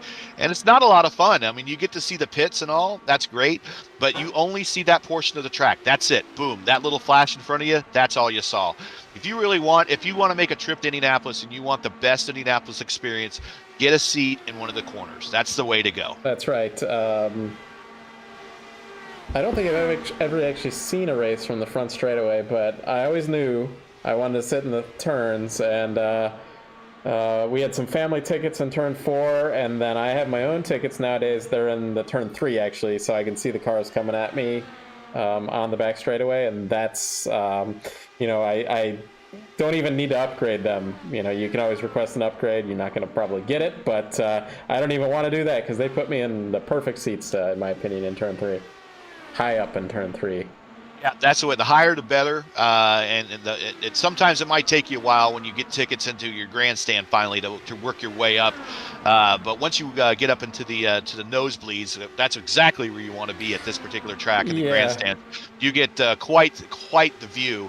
My favorite again is turn 4, the Northwest Vista, where you're sitting up top, see all the way down the front stretch, so you can see the start-finish line, or you don't see the start-finish line. Often what you do is you hear the cars when they hit the start-finish line. There's a bit of a pop noise. Yeah, there is.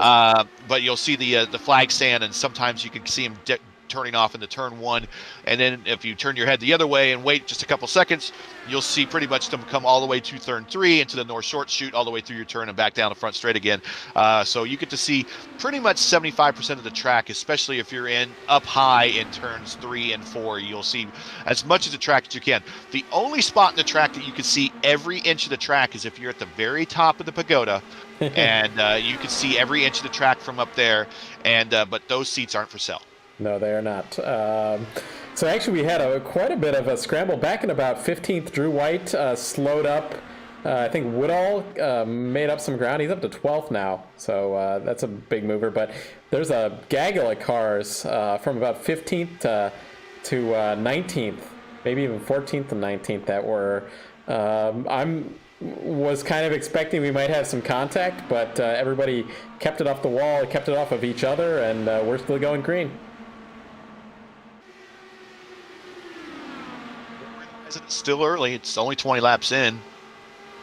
Yeah, I think somebody had a moment. So Drew White's last lap was a 42.489. I wonder if he got into the wall or something, because that's 7/10 slower than the guy ahead of him.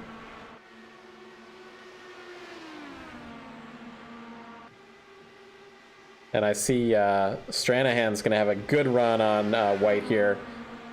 I think that Drew's car might be ailing just a little bit.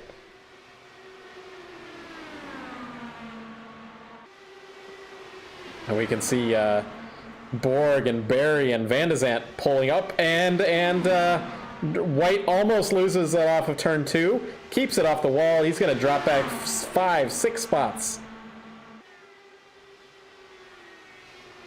Went from about 15th to 21st. That might be those tools we were talking about. A little bit too much weight jacker. If he brushed the wall at some point, he was, trying to fix it through the tools and hasn't quite got it yet. And he's on the pit lane. Was he loose off? Is that what he was? Yeah, he was coming out of too. Loose off. Typically, loose off means too much weight jacker. At least that's my experience. I'm guessing that he probably might have brushed the wall, and then to get the car to turn, he cranked up that weight jacker, and then, coming out of the corner, it just it has suddenly too much steer.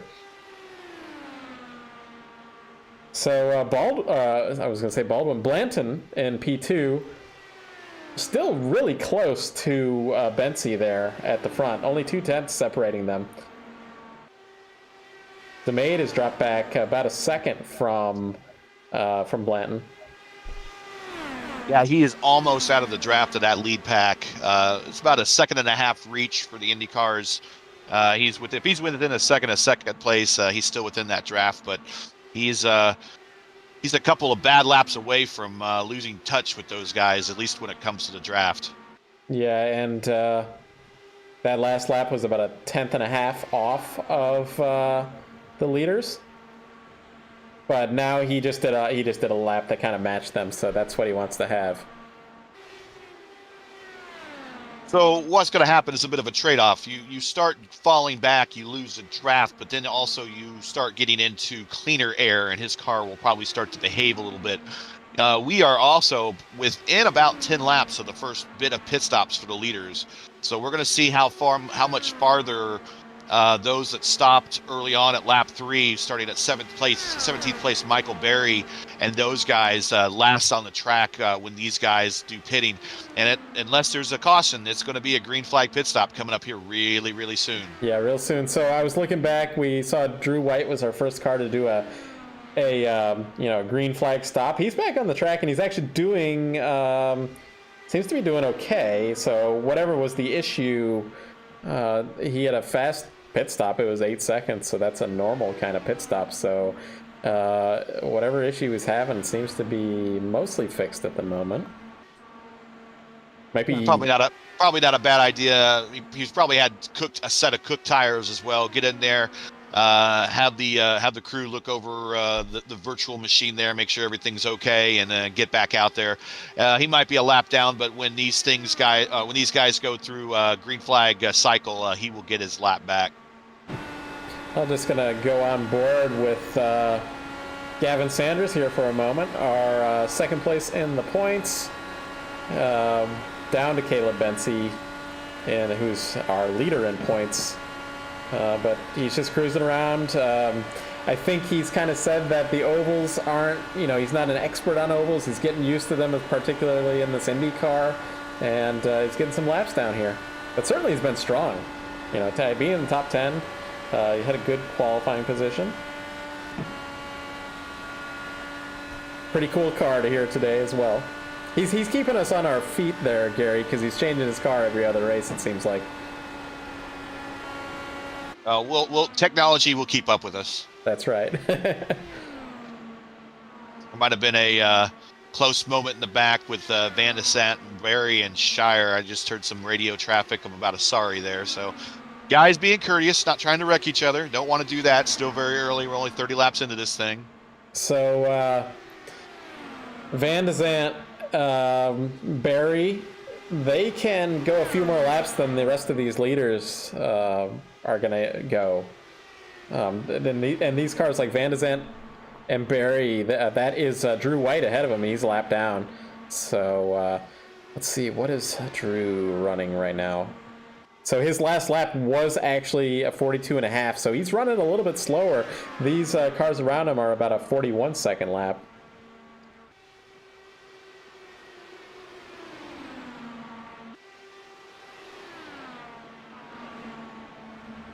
Yeah, with this new tire model, the races definitely aren't that exciting as they used to be, but this is actually a little bit more true to form in Indianapolis.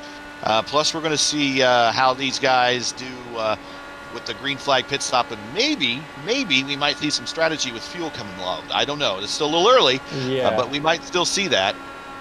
So I was on board with Alex here. Van de Sant, they got around Drew White. Now Alex is looking to make a move on Michael Berry. Down the front straightaway. Into turn 1. Looks like Van de Sant's going to make that low line work. Through turn 1, takes over to the 16th position. Up from 24th position, that starting position, where we were mentioning that he had just gotten out of another race and came on over here, wasn't able to qualify, and he's doing his own doubleheader here tonight. Should have had him fly a Microsoft Flight Sim helicopter or something from whatever track to Indianapolis, or make it a little bit more realistic. So Caleb up here in P1 is catching a lapped car. So this is not going to bode well for him because he's going to be getting the arrow push. Now he might. I haven't heard the radio traffic saying, "Hey man, can you cut me a break?" or anything like that. Hopefully, that driver and you could hear Caleb having to roll out of it because of the draft, the arrow push. Excuse me. He's now getting to pull off this pass. So hopefully that driver did see him coming through his relative in his rearview mirror and is going to obviously let him go with no fight, which looks like he did. But now he has a hungry pack of guys in fourth that want to get him out of just as fast. And it looks like he held up. First leader to hit the pit lane, I think Dakota saw that lapped car. And he said, this is when I'm going to take my pit. When I see this guy slow up the leaders, I'm going to try to take advantage of this. And we're right in the window to keep on strategy. Not a bad idea. Yeah. And the pit lane. Caleb is coming in. Caleb is pitting now, and we also have let's see who else is hitting pit road. Hayden Herman is in. Hayden and Caleb might be on similar strategies here. Connor Baldwin is in. So Dylan Blanton's going to take over here and lead a lap. So I'll keep an eye on Caleb while you guys focus in on the leaders. Yep, and we'll see. Hayden overshot his pit a little bit. Okay. Might have been. So I don't know if that's going to cost him. We'll see. What I want to see also is where is Dakota going to come out, or where is Caleb going to come out? I saw Forsyth at the back of the screen also hitting the pit lane. So Dakota is not past Caleb yet. He is through the short chute. Caleb is now up to speed and back on the track. Okay, so he's plenty back. Plenty back from him. He had a slightly faster pit lane time, but he had a shorter fill. Yeah. So Blanton continues to lead. I suspect he might be coming to pit lane here. Yes, he is. Isidro stays out. Saved a little bit more fuel. I think Dylan's coming in, Shane's coming in, and Woodall is also coming in, I believe. Gavin Sanders also hitting pit road. This is all happening at lap 33. So still in the track and have not pit yet is Isidro, Coogan, and Borg now up in sixth, now up to fourth, now up to third. I think that, so Isidro's leading. I believe it's Herman behind him. Herman's lost himself, at least for the moment, the lead lap, if something was to happen in terms of a caution, something like that. But he'll get the wave around if, there was a caution like that. Isidro's coming in this time by. So Coogan coming in this time by. Herman gets his lap back. So Bentsy's up to 8th. We've got a few cars, again, like Michael Berry and Shear and Lusher that have stayed out because they... Oh, we have a caution. We have a caution. Whoa! I'm not sure where this is at. Let's see if we can get a replay. Drew White? Drew White is the cause of the caution, is what I'm hearing. Who's going to be of benefit now? This is Herman, I believe. Herman just gets around him, but looks like single car from Drew White, at least at the moment. He slides up the track. He kept it off the wall, single car spin through the north short chute. And Elliot Borg was the last car to commit to pit road, and as he committed, the caution came out. He just needed a couple more seconds where he could have said, "Whoa."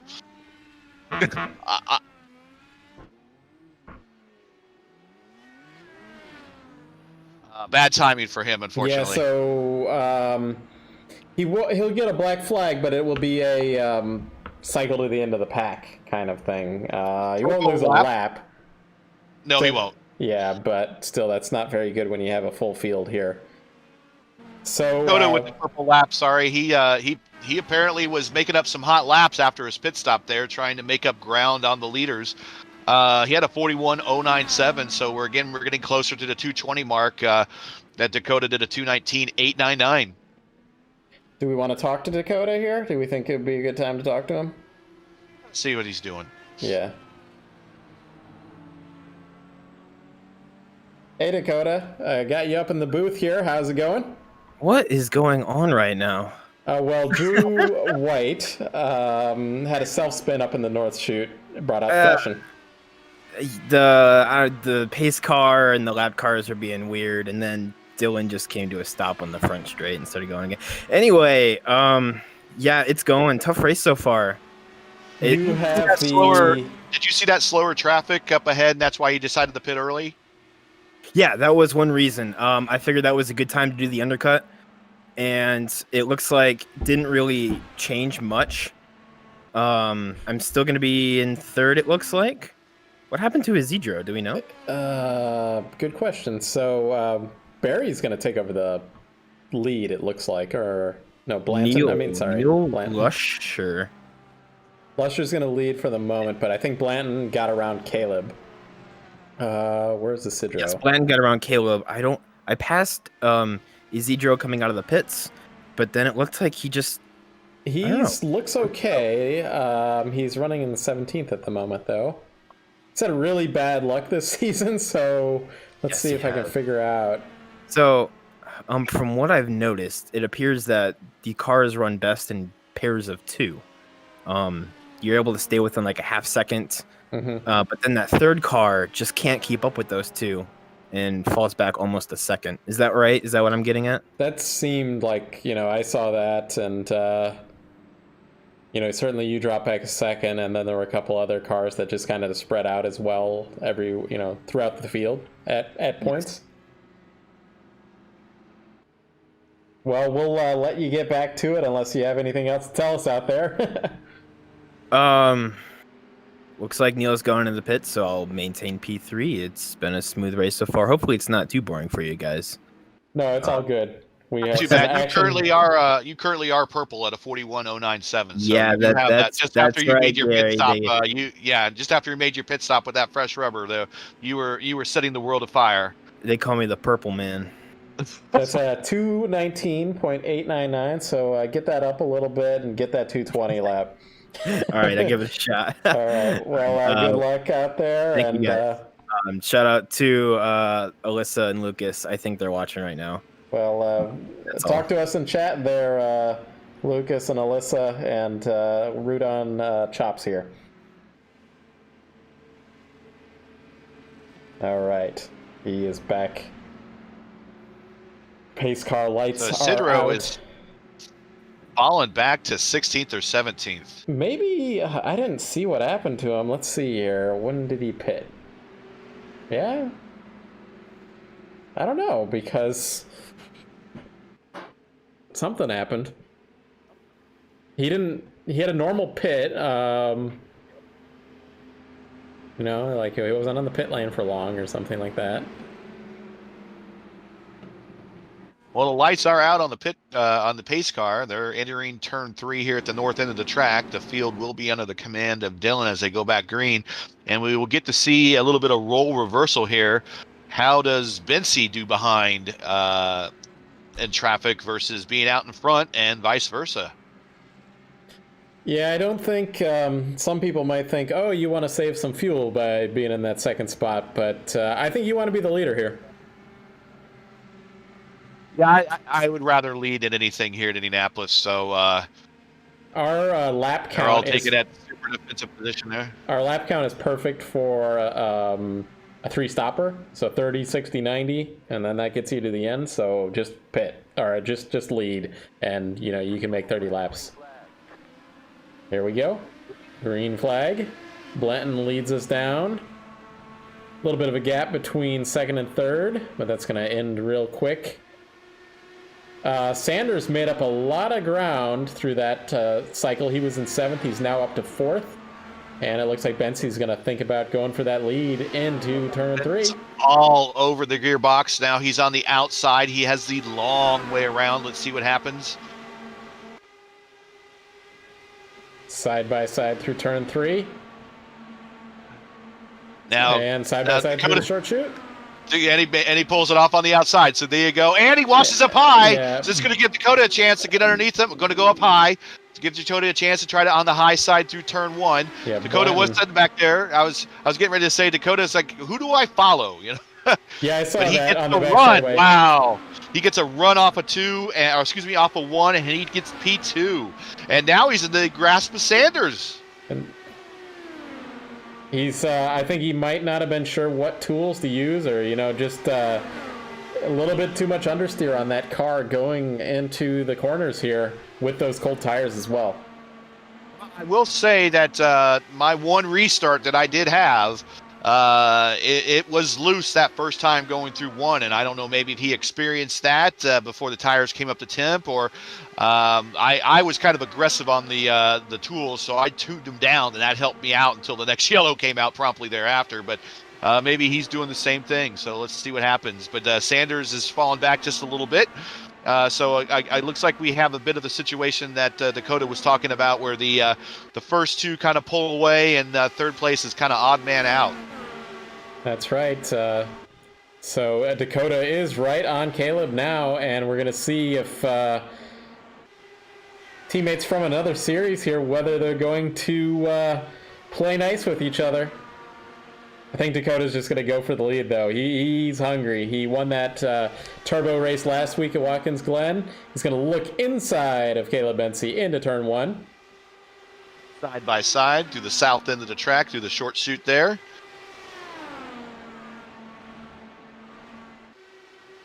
Did not work there. It's going to try inside into turn 3 now. I'm surprised Caleb did not make a more aggressive defensive move. But again, it is early. And Dakota takes over the lead for the moment. I feel like Caleb's going to... Whoa! Dakota got loose in turn 4. Really? Yeah, that was... I knew he was slow out there, but I didn't quite tell he was loose. So he's not going to lead a lap. And, no, he pulled it off. He pulled it off, but it looks like... And this is what I was trying to tell some... I was working with Jeff Destino in the Cup race during Cup practice, that... Once you have your tools a certain way when you're behind someone, but once you break out into that clean air and you're ahead of someone, you need to quickly readjust your tools to the point where you set yourself up to push. Otherwise, you will be loose when you're in clean air. And that's exactly what happened right there. And we got a caution. And we have a caution. So let's see what we've got. I see Albee and Paz. Let's see if we've got what we've got here. Yeah, and Dakota just radioed that he did get loose. So. Whoa, there was somebody already in the wall there. Albee was certainly part of it, but he was not the cause of it. Let's see if we can figure out who that was.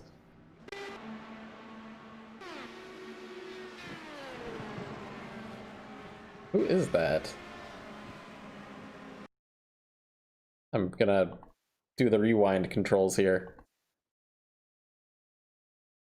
Try to figure out who this was.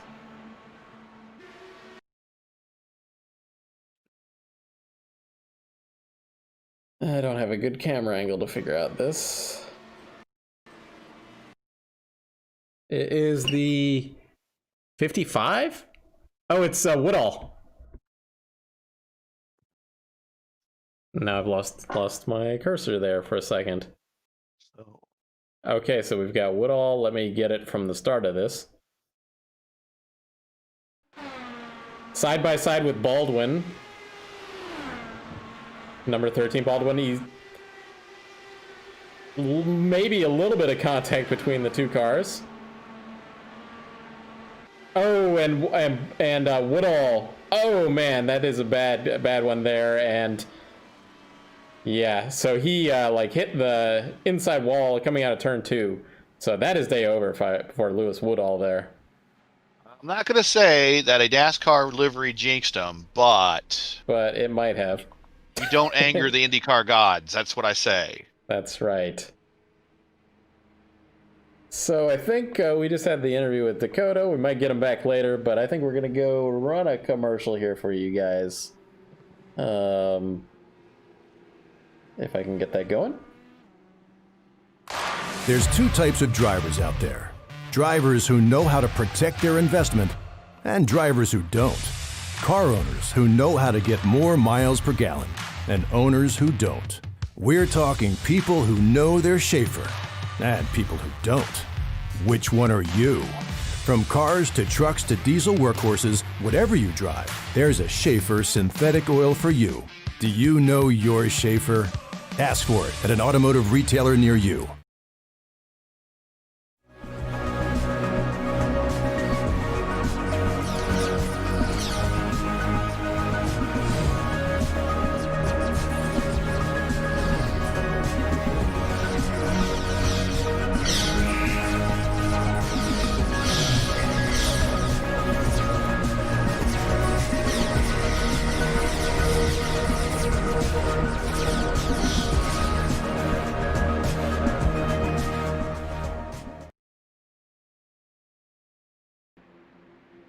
All right, so that was paying the bills there with our sponsors. Thanks to Schaeffer's Cup, sponsoring the series here, both the Turbo and the Cup series. So with Schaeffer's Cup, racing is in their blood. It's what they love. At Schaeffer, their racing products help racing teams spend less resources on replacing parts and changing fluids and more time on the track. So really appreciate them getting this broadcast going, getting these drivers having really good series to run. Kresge and Tony Patty, the admins here, do a great job with everything. I see him ducking the pit road toward the back there, so he obviously has a strategy in mind. The cars that all pitted right around lap 30, 31, 32, 33, they're about halfway through their runs right now. So it's probably still a little bit early for those guys up front to want to dive down pit road, even wanting to get fresh tires in this time of great aero push that we are in. So I think you might see some folks further in the back, and Alex is one of them that might try a little strategy here, say, hey, let me top off the tank, let me put some fresh tires on this thing, I'm so far back. Still, we're not even to halfway yet. Let's see if I can maybe catch a yellow and get an advantage here. So what he's doing is it's like chicken soup when you're sick. It's not going to cure you, but it certainly doesn't hurt.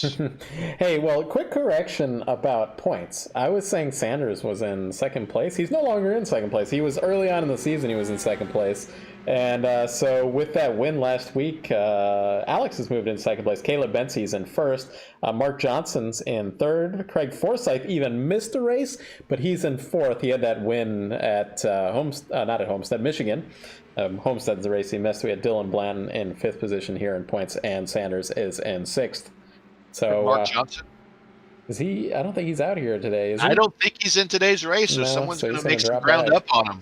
Yeah. Yeah, and Dakota's not had the greatest season. He's in eighth, so still early. We're fifth race of the season. We've got 12 more to go. This is the race you want to do well in, though, so we're coming back to green. Well, I will say, just talking with, and we're going green, and there goes Caleb. I will give Dakota a lot of credit in Indianapolis. He showed me some stats of him running some of the Indy 500 fixed and open races that they raced last year in May. And one of the races he won, he came from 32nd position on the grid to win, and that is not ever been done in the Indy 500 for real. So for someone to actually do that and pull that off says a lot about their ability. So him being in second place here and having the fact that he could see the lead and he's taking a duck under Caleb right there into turn 3, I would say definitely makes him a bona fide contender for today's race for sure. That's right. He's told me about those as well. So a little bit different tire model now than what we were running back in May when they had the fixed setup 500-mile races. But I'm looking forward to when we do those again here in May. Hopefully in May.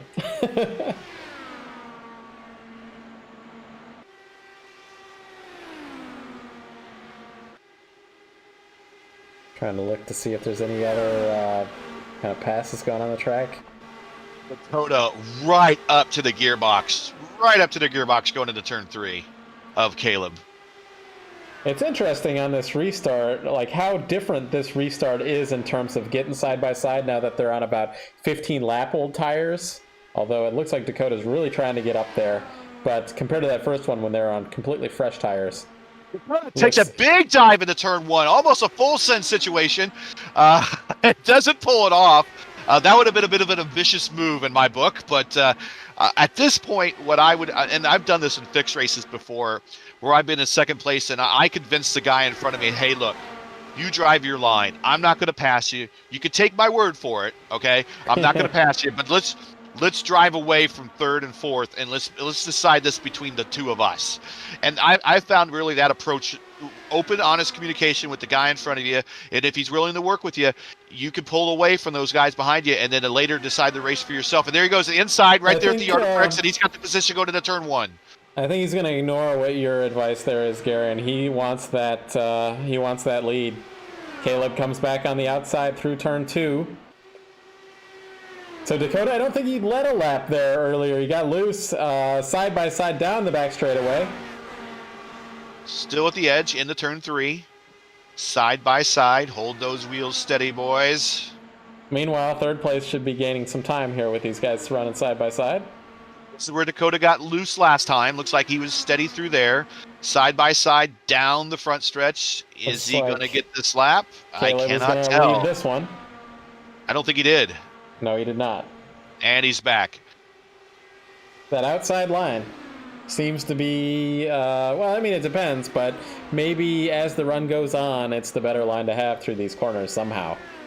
I don't quite understand it myself, but certainly not the preferred line in real life. This one groove track in real life. Only the greats can pull it off. Yeah. Yeah, I would really be trying to work with the guy in front of me and saying, "Hey, look, let's just pull ourselves away from third or fourth or whatever, and let's decide this amongst ourselves." And I would draft right up to the gearbox at the end of every stretch, let off going into the turns, draft right up to the gearbox again at the end of the back stretch, let off in the turn, and just continue it up lap after lap after lap until you build up a bit of a cushion over a third and fourth. So back in the pack, Tyler Coogan is working on John Freeze, who's working on Matthew Cosgrove. This is back in 12th, 13th, and 14th position.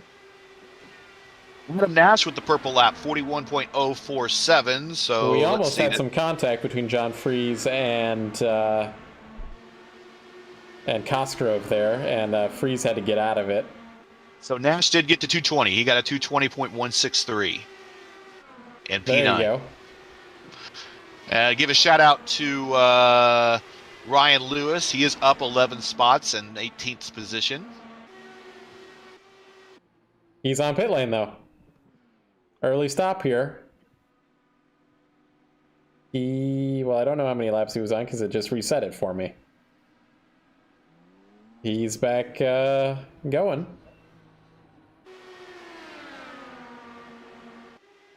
Meanwhile, back to the front, continues kind of a snaking maneuver by Caleb there down the front straightaway. Dakota's still maintaining a pretty near gap to Caleb. After they're side by side, he did drop back about a half second, but he was back to a tenth of a second behind him. Yeah, I'm not a big fan of the snake. The snake is a lot of unnecessary moving of that wheel. Turning that wheel causes friction. Friction causes you to slow down. I've raced against and practiced against folks that do the snake down the straight, and I just maintain my line, and I actually maintain the gap with them. Yeah. So I don't really think the snake does much. Other than it might be distracting, it might disrupt your flow a little bit, but I really don't think it breaks up the draft that much. You're just really scrubbing off speed as the other person behind you just kind of maintains their line and maintains their speed. Well, they all seem to be following him down there. Caleb down there with his snaking maneuver all the way back to fifth position, I'd say. I probably wouldn't be doing that aggressive snaking this early in the race, but we're coming up to the midway point though. 5 laps to go to that. Yep, and well, we even saw it in the turbo race. There was some aggressive snaking move by Shane there and Kresge in their battle. Oh yeah, I saw that in front of me when I did happen the race. I saw them doing a lot of that. And I don't know if you saw me in the camera. I was just like, you know what? I'm gonna let these two wreck each other, and I'll just I'll pick it up. Yeah, But, I did see that, and I would, I'd agree. I'd have done the same thing as you, Gary. I'd have let them wreck each other. I don't need that. Way too early to be doing that. Yeah. Well, even more so here because we've got we're about to go to 150 miles of this 300-mile race. Maybe past lap 90. After that last pit stop, we're going to start seeing it even more aggressive than it is right now. Yeah, a lot of leagues that these other drivers are in. This is we're starting to get to the twilight hour of the race. This is only halfway for the Reddit League. So if you like longer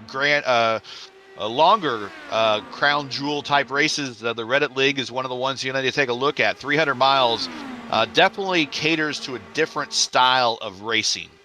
That's right. You've got and no fast repairs, so you have to keep your equipment underneath you. The fixed setup official series only runs 50 laps here, so you got one pit stop and then you're done. And they get no fast repairs, but those races get over real quick. There's not really much strategy to them. There's a lot of strategy. This race is a guaranteed 3-stopper, so definitely some strategy. And we're going to be coming up on another round of pit stops here momentarily. We are starting to pop into that window. There was a caution there, so they probably saved maybe about another 4 or 5 laps of caution fuel, give or take, somewhere in that neighborhood. But we are definitely into that window where we're about coming up on lap 60 of 120, and the last stops by a lot of these guys. Now, certainly for Dakota was lap 30, so we're right in that general area. And we saw Dakota try to do the undercut earlier on. It did gain him. Well, it gained him some time, and then the caution came out, so it was kind of an even trade. But I wonder. I've talked to him a lot. We're teammates in another league, but we were always thinking about doing the undercut here in the fixed official series that we ran. So we'll see if he opts to do that. Frankly, that was if I made it that far, that was your strategy to me, and I was all prepared to make that happen. And I could definitely see playing scenarios out in my head, saying, how can I make that work? And the more I thought about it, the more like, that's anytime you can get work the strategy so you have clean air. That's right. Exactly. Sorry, I just heard a radio message by Isidro. I didn't hear what he said. But anytime you can make a gamble to get that clean air, and we got the caution. There it is. So everybody's stopping now. Everybody's stopping. Who did this one? Shearer. Shearer is saying that he got beached somewhere. So I don't know where he's at. Okay. Yep. I'm getting the replay now. He looks like he's on his own. So everybody's going to pack up behind the pace car. Next time around, pits are open. Everybody's making that dive down, and I don't expect the standings to change much on pit road. Everyone's going to get a full tank. Everyone's going to get 2 sets of tires. So I expect kind of what you see going in is what you're going to kind of see going off. So West just lost it on his own. Again, too much weight jacker, too much ARB, something like that. Kept it off the wall, so he'll stay running. Oh, of course, you said that he might have beached it, so he might have had to reset, get the tow. And by beaching it, what I mean is his car was stuck wherever it was, so... We got some Baldwin fans out here tonight. He's running 10th. I just saw him move up to 9th somehow. I don't know if not supposed to pass under caution. Yeah, he's back to 10th. Okay, so Caleb is taking a very, very low line off of... I was wondering if he was trying to eke out some extra fuel mileage by taking the shortest line possible around the track. Yeah, he would be close right now. They were coming right up on pit stops, and with all the laps he's leading, he would have the least amount of fuel of everybody out here. I've been in that situation before in a hosted race one time where I was going to come next time by, and a caution happened, and next time by the pit road was closed, and I think I hit my stall finally next time around with 0.12, 0.13 left in the tank. So if it was much longer, it would have been getting towed in by the safety vehicle. Yeah. But here they come. Everybody's down pit road, like I said. Everybody. We got one car staying out of the track looking like they're trying to get a lap back. Couple lap guys trying to get a lap back. I believe that was Borg. Albee's there as well. It wasn't Borg because Borg's out of the race. We'll see if Dakota or anybody else can get out ahead of Caleb. Not gonna happen. Yeah, okay, we got a Sanders made up a spot. Yeah. 2 spots, as a matter of fact. So I wonder, let me look at, so he had the fastest pit stop, 7.8 seconds. So I wonder if he short-filled here. Usually you see about an 8-second for, for a full fuel. And, sometimes if you have a bad pit stop, it'll be a 9-seconder, but that was a really good pit stop by Blanton and or Sanders and his crew. Not quite sure what a short fill is going to get you other than a short-term track position. Yeah. He's still going to have to stop again. I would have gone full tanks. He still would have been... but again, he might also got a full tank. We don't know. Yeah, exactly. That's what I was about to say, was that I'm just, spitballing ideas on why he was faster than anybody else. But we also had Forsyth and Coogan also had a 7.9 second pit stop too, so pretty close in the range there. The fuel ad is always what's going to take the longest on pit stops with this particular league, or with this particular style car. The crews can get the game can typically get the crews to have the tires changed within 5-6 seconds, but sometimes it's that waiting for that 18th gallon to finally get there that's going to take you that's going to hold you up in the pit. So sometimes he could have hit the spot. He could have hit his spots dead on. Some other guys might have overdrove their spot a little bit and caused the pit crew to have to adjust before starting the service. Who knows? Any number of things. Still, he is up to P2, so he made up some ground on pit road. And as you said, the easiest way to pass somebody in a race is to pass them when they're not moving, and he did that. Looks like lights are out on the pace car, so we'll be going back to green momentarily.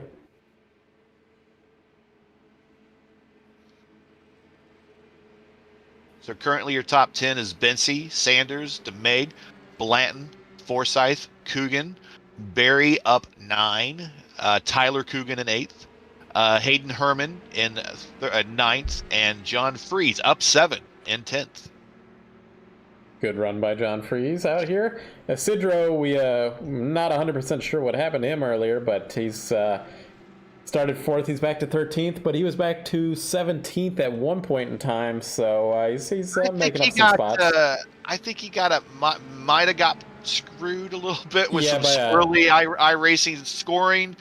I don't know if that's for a fact. We might have to talk to him after the race and find out what's going on. But here we come to the green. Everyone's lining up, and fresh tires, full tanks. Make sure you changed your weight jackers back to your previous upright position. Yeah, that's right. And we know Dakota said, being the third car on that line, he wasn't a fan of it. So he's going to want to get around Sanders as soon as he can. Absolutely going to want to get up there. I would be a little bit closer to his gearbox right now, just knowing that I need that position, not desperately, but rather urgently. Yes.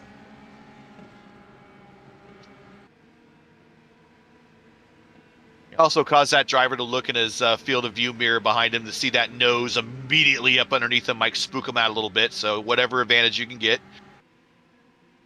Sanders is all over the gearbox of Bency. Bency does get a good jump here.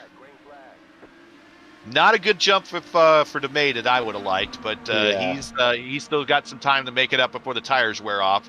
Sanders is right there. I think Sanders is going to get a run down the backstretch. Down the back straightaway into turn 3, and this will be... here, got yellow. I hear wrecking in turn 1. Wrecking in turn 1. No yellow yet. Okay, there we got our yellow. Let's see what we've got here. Looks like Isidro and John Freeze might have been involved. I think it's another one of those situations, like I said, when I was coming up to green on my one restart that I had, I was really loose in turn 1, and I think that had a lot to do with the tires cooling down and everything. I think when you are under caution, you need to adjust your weight jacker or even go to your bars to the point where you want to force the car to push, certainly on the first lap. In fact, we had 2 cars lose it on their own in that. So Isidro lost it on his own in turn 1, and then John Freeze lost it on his own there as well. And unfortunately, we had some Baldwin fans out there in the crowd, but he's running that number 13, and he got involved in this. Unlucky number, unlucky car color. Apparently, Gary knows all about it. Well, what can I say? I told you so. Whoa. So Freeze might have been a little bit different there. I need to get a rewind on this to see what happened. It looks like he got too much curb. You really need to set your cars up. If let's say that you were set at 5.2 on the bars and maybe a weight jacker of a +2 or a +3, you might really want to consider going 6.1 with the weight jacker of 0 just for the first lap until those tires come up to temperature for you, because even the restarts that I had, I found that it was loose right off the bat. Almost lost it at one time. I almost became my own criticism talking about some of these wrecks sometimes, but I was like, oh God, please don't come around. I'll have to answer to Matt on the telecast about this one. But I did it, but I did lesson learned, and I think some of these guys are learning the lesson the hard way, unfortunately. These crashes there almost reminded me of the 92 Indianapolis race, where you'd have these restarts with two completely separate accidents on that really cold day where the tires just never got up to temperature. Yeah, that comes right back if that's a very accurate comparison, because I think, again, we're getting a situation where these tires aren't coming up to temperature, and these guys are set to have their cars be loose because of the aero push. They're not quite up to speed. They turn that wheel in. All of a sudden, the fronts grab while the rears aren't really set up to do so right now, and then they start spinning around. So again, like I said, these guys might want to seriously consider changing those weight jacker and bar assessments or settings to a position where they push the first lap and then readjust as what tires warm up. Yeah, certainly don't. If any of our drivers are listening out there, don't be running +20 at the start of the run. That will not be good. So let's take a moment to pay some bills here and thank our sponsors. There's two types of drivers out there. Drivers who know how to protect their investment, and drivers who don't. Car owners who know how to get more miles per gallon, and owners who don't. We're talking people who know their Schaeffer, and people who don't. Which one are you? From cars to trucks to diesel workhorses, whatever you drive, there's a Schaeffer synthetic oil for you. Do you know your Schaeffer? Ask for it at an automotive retailer near you. Ever since I've switched to Schaeffer's oil, I've never had a reason to even try anything else. And that's one thing that I'm proud about, is the fact that I can't tell you how good something else is, because I know how good Schaeffer's oil is. My engine builders, Tony and Glenn Clements, have said about the oil we run. They've told us that out of all the motors that they get and rebuild every year, ours looks the best, and a lot of that has to do with the oil that we run. One of the things that I love about Schaeffer's oil is the fact that all of their reps are out in the field and at the racetracks with us, seeing what all the racers need, seeing what ideas we have or anything that we can improve on. And you just can't beat the customer service of having a rep for, one of the main components of our race team, whether it's at our engine oil, transmission fluid, rear end oil, having somebody there that represents that brand and also gives us support and also the knowledge that we need to be making the right calls and just helping us out with our entire racing program. It means a lot to our race team to have that. My name's Chris Ferguson, and I drive the number 22 dirt late model. I've been using Schaeffer's oil racing products since 2009. I absolutely have no doubt that we're using the best products that is possible for dirt late model racing.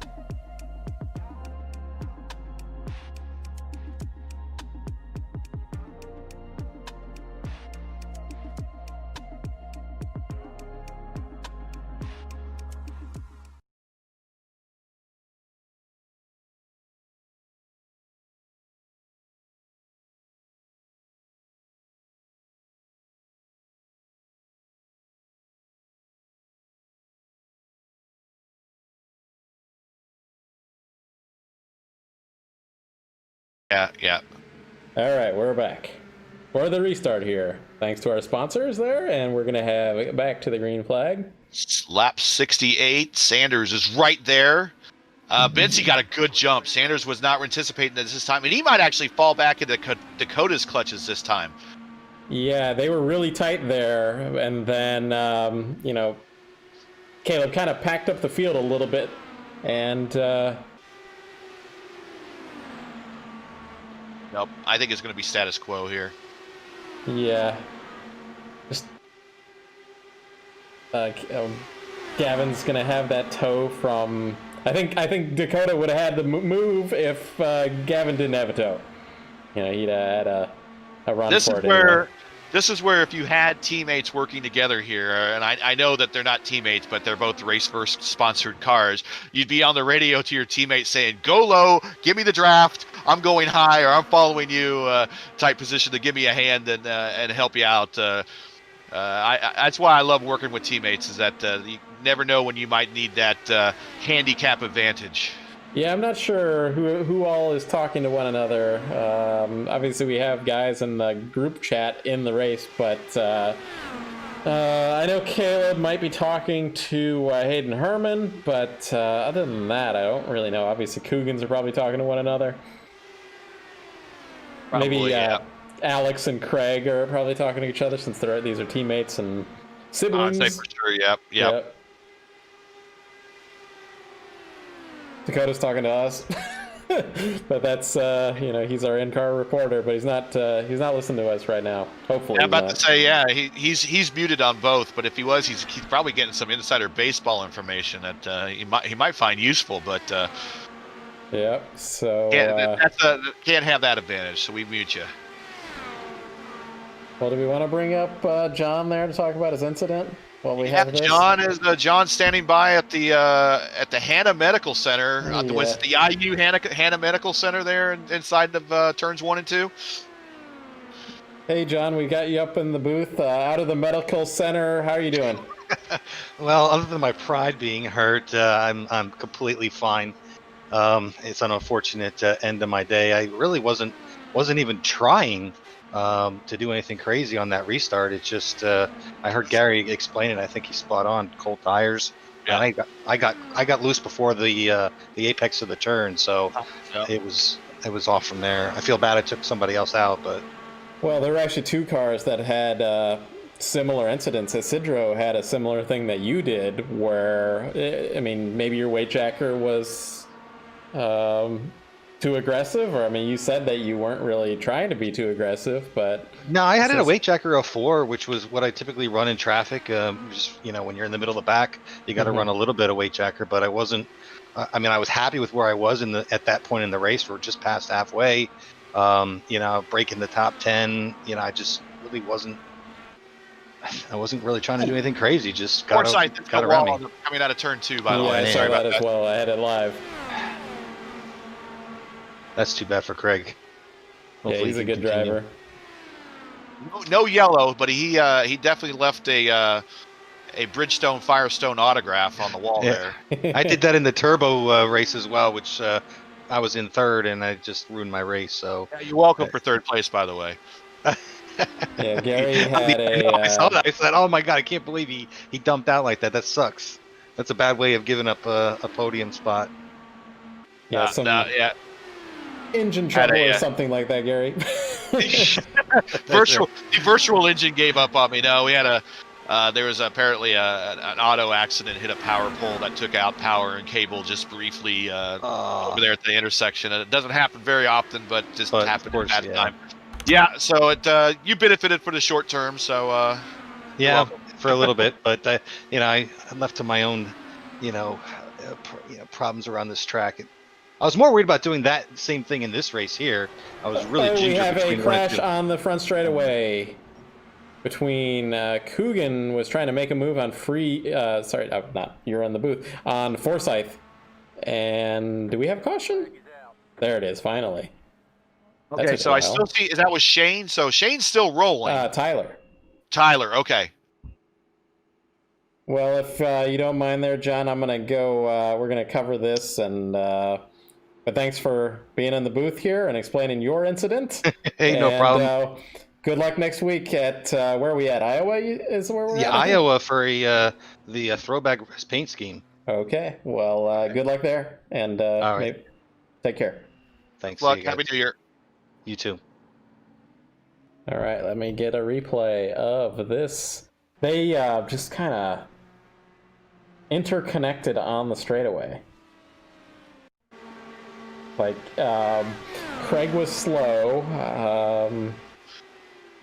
So, what do we Because think? of that Craig wall might have break. had some damage from that wall that was. Yeah, so he got passed by, I'm not sure who it was at the moment. Coogan comes inside of him. Just kind of drifts. I think that Coogan just kind of drifted into Forsyth. That's what I saw anyway. Did you see that, Gary? So he gets a good run on him. I think Forsyth might be injured. We don't know that for a fact. We probably need to talk to him after the race. He's getting held up behind a car that appears to be slower than him right now. Gets the push coming off of turn 4. Looks like Tyler comes up on the outside, and yeah, definitely not clear. They just kind of looked like they inched towards one another. And, like, Craig might have gone a little bit to the left, and Tyler might have went a little bit to the right, and there just wasn't enough room there. I see what Tyler's trying to do. Tyler's trying to stay in the draft of the car that was in front of him, and the car in front of him was starting to veer off more toward the racing line on the right, and he's trying to follow, and he just wasn't quite clear. It happens. I understand it. I've been there myself. I don't think it's anything malicious, that's for sure. No, I don't think so. Well, I didn't expect this race to have such high attrition, but we've got attrition here. That's what I'll say. You kind of hit it on the head. This is kind of like an old Indy 500 of the 80s and early 90s, where the engines were quite wound tightly, and they would grenade at a moment's notice, and you'd have these gearboxes made of porcelain parts and whatnot, and I say that joking. I know they weren't porcelain parts, but extremely fragile. That's what I'm trying to get to. And at the end of the day, you start the day at 33. At the end of the day, there's like 8 cars left on the track, and we're not quite there yet, but we are getting there. Yeah, we're down to 13 cars on the lead lap, but I think we have Albies. He's lap down, but he's in 14th. And if there's another caution, he's going to get his lap back because we have Lucky Dogs here. How do you feel about the Lucky Dog there, Gary? It's a gimmick. Yeah, one of another series that I run, they do run Lucky Dog, and they're actually they do full-length races, and I'm not sure how I feel about it. I mean, Tell you what, I during the VOR race, which congratulations on your second place podium there, by the way, once again. But at the Velocity Online Racing race, we did a 300-miler at the Auto Club with the new tire model, and that was a tough race. I will say that. I made one mistake. I did a lazy little spin coming into the pits on a green flag pit stop that cost me a lap. For the rest of the race, was fighting to get that lap back. In the closing quarter of the race, I got my lap back via the wave around, but if you get the wave around, you cannot stop to get a splash and go or whatever. You have to hope that another caution happens. And unfortunately, there were people spinning and wrecking and hitting walls, and the cautions, for whatever reason, never came out at that racetrack. And there were more of that after I was praying for a caution and never came back. But I fought back, got my lap back, but I eventually had to pit, and I just never... The spin of the dice never came back. It just came back snake eyes for me. Yeah. So I fought back. I got it back, and I did it the right way. But I just never was able to get the racing gods to reward me fully. Yeah, it's with this since this update, we were always talking about new damage model, new tire model, but there's also been some sort of update to race control that just there's not quite as many cautions as there used to be, and I haven't quite figured out, because sometimes there'll be a car, and Dakota and I were talking about this during Turbo Race, there'll be like a car on the racing line and the caution hasn't come out. And other times, then it'll come out, and it doesn't seem like it should have come out. We're getting ready to come back to green real quickly. I mean, they hype this as close to the real racing as you can get, short of being in the car. If what we saw at the Velocity Online race, lap 2, where there's a car cartwheeling through the grass area at Auto Club, that's going to be a yellow in real life. That's right. And that should have been a yellow there. But because of what iRacing now determines to be safety and not safe, they decide not to throw the yellow. But there we go, green here once again, starting at lap 78. I saw a number of cars spinning coming off of turn 2 they would be able to regather it. But if that's real racing, they're throwing the yellow. And they're throwing the yellow not just because the guy spun. There could be debris on the track that caused the guy to spin. There could be some other danger there that it's really – but that's where the real-life aspect of lives in the cars come in versus us sitting behind a computer playing, kind of a video game type thing. That's right. But still, I wish they would have rewarded me by earning back my lap to at least give me a caution, which they didn't do, even though I saw a number of cars in the wall and a number of cars spinning. Well, we're looking at this restart. We have no change of position at the moment. And I think it's going to be that way for a little while, although Sanders did make up some time coming off of turn 4 down the main straight on Bincy. So we'll see if he's able to capitalize that going back into turn 3 the next time around.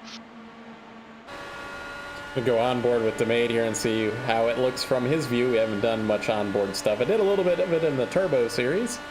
Maybe did a little bit of it earlier tonight. We're going to be coming down to lap 80 here as we cross the start-finish line momentarily. Sanders is right there on Bincy, so these are 17 lap-old tires, although we had a couple cautions there. So as we see here on the roll bar, he just shifted up to 6th gear, so he's in the draft to the point where he needs to shift. He's not gaining any ground, and he has blue lining going into turn 3. Back down to 5th gear, so you can help bring the car back down to the line a little bit, and he'll probably pop right back up to 6th gear here midway down the front stretch, if not a little bit earlier. See, like here he goes. 6th gear, there it is. Yep. So he is definitely saving some fuel too, also by running 6th gear and in that draft. And he made up some time going into turn 1 there a little bit. So now we're going to see, I had talked about previously about Dakota doing a, undercut. When we get up to about lap 90, anybody can pit at that point and get to the end of the race. You're going to want to be one of those cars in the lead pack doing that, though. Otherwise, you're going to go a lap down. Wow. 4th and 5th, who's that? Blanton and Coogan came really close to the wall on exit of turn 2. And I tell you what, Sanders is getting hella runs in the draft at the end of the straights. If he gets a little bit closer, he's going to be able to pull that off. But right now, he's just not. If he were to make the pass, he'd be doing a dive bomb, and I don't think that would make Caleb very happy, especially at lap 80 of 120. Yeah, he's right there. He could. If he wanted to, he could try to dive bomb. So he's biding his time, and that's good. That's a smart racer right there. Well, these two completely different kind of course, but these two went side by side at Montreal. And, Alex and Gavin here went side by side at Watkins Glen. So there was some net code in that one, and unfortunately, Gavin took the worst of it. But I have to imagine that Gavin might be thinking, don't want to get another one of these net code hits, so I'm not going to dive it in there. Although this time it looks like he's having a run. Or nope, he backs out. Saves a little bit of fuel.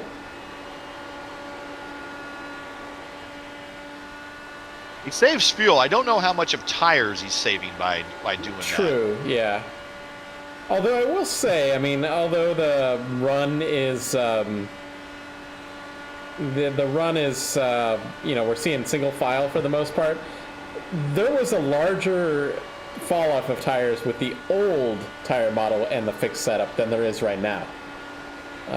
I know, even the leaders were almost running 42-second laps at the end of a stint with the old tire model.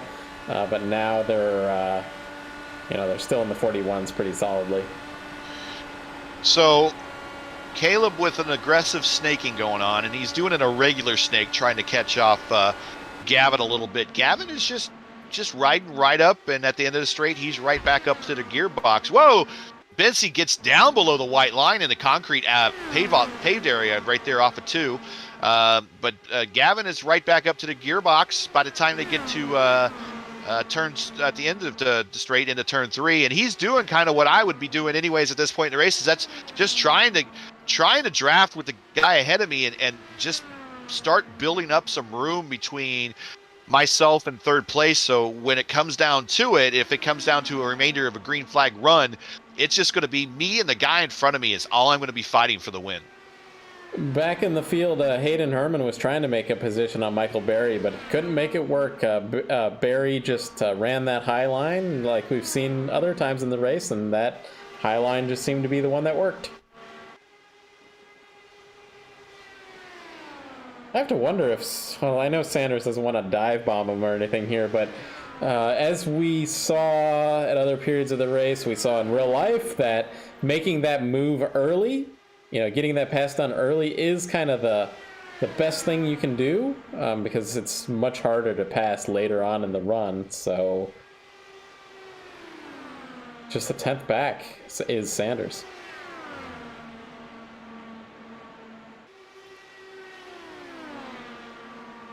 So I'm still showing Connor Baldwin with the 41.027 with the fastest lap of the race. But no one is, everyone seems to be doing a lot of 41s, 41.4s, 41.3s, 41.4s, some 41.6s, 41.8s, some 42s further back, yeah.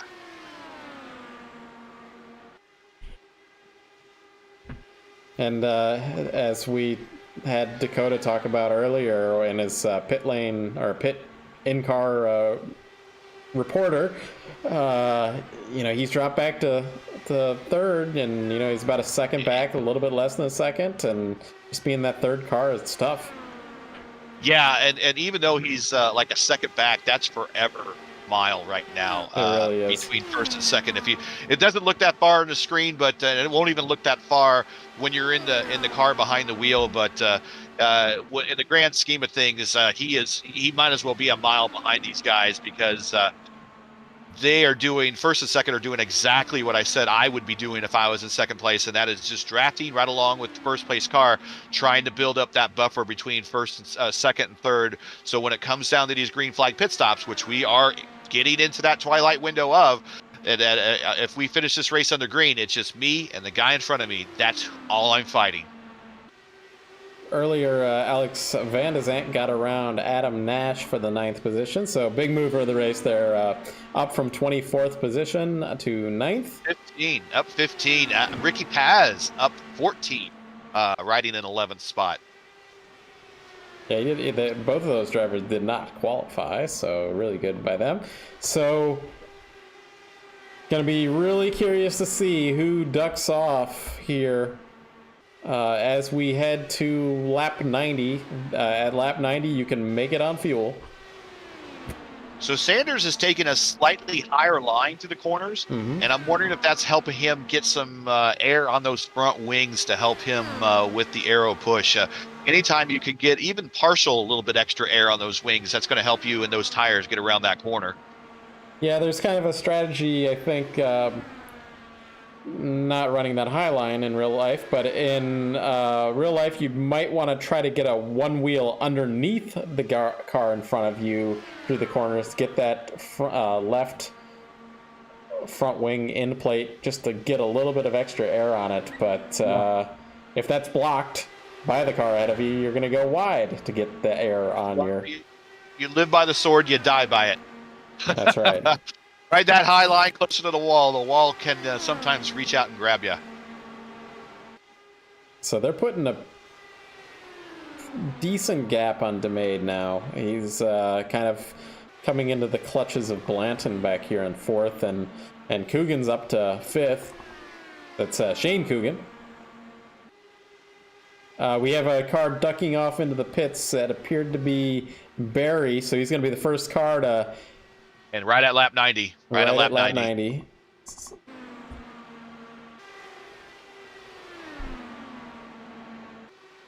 If I was Looks like Sanders did lose a little bit of ground through that couple of corners there, but I wonder if these guys are going to be setting up for that pit stop as well.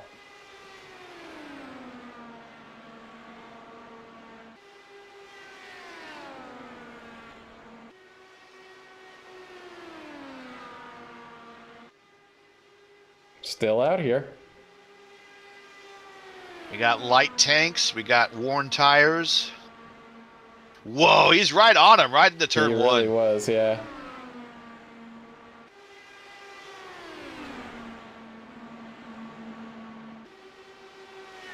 So that was Barry. Barry's coming out. Barry is ahead of Bensi there. Yeah. Vincey's going to try to get a little bit of that draft, but he's going to want Barry to get the heck out of the way. Oh, he got a little bit of the aero push. He got right up on the wall. I wonder if this is going to help Sanders down the front straight. I bet, and there Dakota, just like before, ducks into the pit lane because of that lap car, and I don't think this lap car is going to cooperate as well as somebody in the Turbo Series really did. Well, you're kind of in the closing hours, and if you're at the tail end of the lead lap, and I think Barry is or was, yeah, he was. I want to fight like hell to stay on that lead lap. And, yeah, he pit from 6th, I believe it was. He is holding tight. Look at that. He is not letting the leader get away from him. I'd be a little upset if I'm the leader in the car, and I'm sure race control might be saying, hey, let these guys go. There he goes. Okay, so Caleb pulls off. Barry's doing nothing wrong. I'm just saying that he's doing nothing wrong. He's every bit as fast as the leaders, obviously, by hanging with him. I don't think he's blocking, but I'm sure the leader at this point is like, man, I got worn tires, I got light tanks, I haven't been experiencing the aero push all day, and now I got this guy in front of me. Yeah, it's just compounding the Sanders. Yep. Yeah, it's just making things worse. Yeah. Sanders did make his pit call, so he is coming in this time by. Caleb is just running off the pit lane. I'm going to be curious. Actually, did Sanders stay out? Gavin is going one more lap. He did declare he was going by, but he's apparently going to do one more. Pulls off the pass on Michael. Oh, no. Michael's coming back on the high side over through. Whoa, got a little close there on the exit. I don't suspect Sanders is happy about this, but I think Bensi might be happy about this, and Dakota might be as well.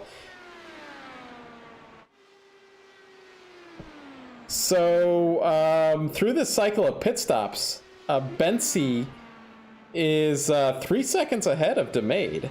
I don't know how that happened. Yeah, well, Dakota spent 3 seconds longer on... No, wait, I was reading that incorrectly. He was about a half a second faster Caleb was on the pit lane. I don't know where he moved that 3 seconds from. I don't know. Coogan might have smacked the wall coming off of 4. I thought I saw a puff of smoke off him, but I don't know if that was a wall. Sanders has stayed out at the moment. Yeah, he is staying out, and he has another car in front of him that is coming off a pit road, and I believe that is I can't see here. That is Hayden. That's Hayden. So that's Dakota's teammate. Caleb's teammate. Friend. Caleb's. Caleb, sorry. Drag the brake a little bit, slow the leader down. Yeah. Oh, hits the pit road. It gets puts a little puff of smoke right there at the cones. He made it, I think, but he certainly was not messing around with that pit entry. So all cameras on the Shane now, who is the leader. His last pit was 61. So Shane is gone. This will be his 35th lap, although we had some cautions in there. So it was Sanders' 35th lap as well. So Caleb's up to 7th. That's our leader once everything cycles through, I'd say. And he's kind of on his own right now. Sanders is coming out of the pits now. Caleb's going to be plenty ahead of him. The overcut did not quite work out, and you can see a pretty big gap back to Dakota as well.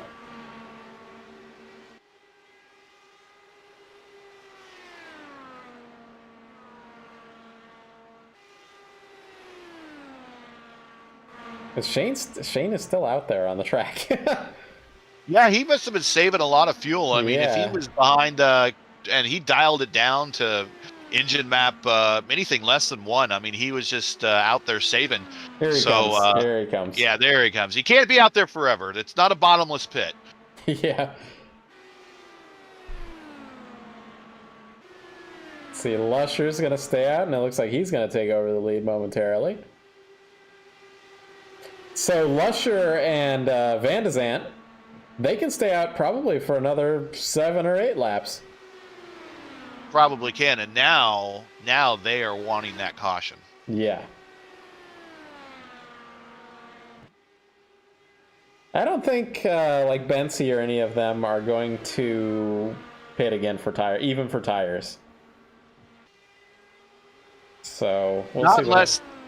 Not unless they're back in the field and everyone in front of them pits. Yeah, I think, yeah. Again, big gap back to Dakota DeMade back there after that cycle of pit stops. I have no idea how that happened. Because he was a second back. He must have had either overshot his pit stall or a bad exit or something. Could have been that. Yeah, I don't know what it was. But anyway, Sanders back up to Bensi here. This is where Sanders wants to make his move because fresh tires, this is where you're going to have the best, stickiest tires.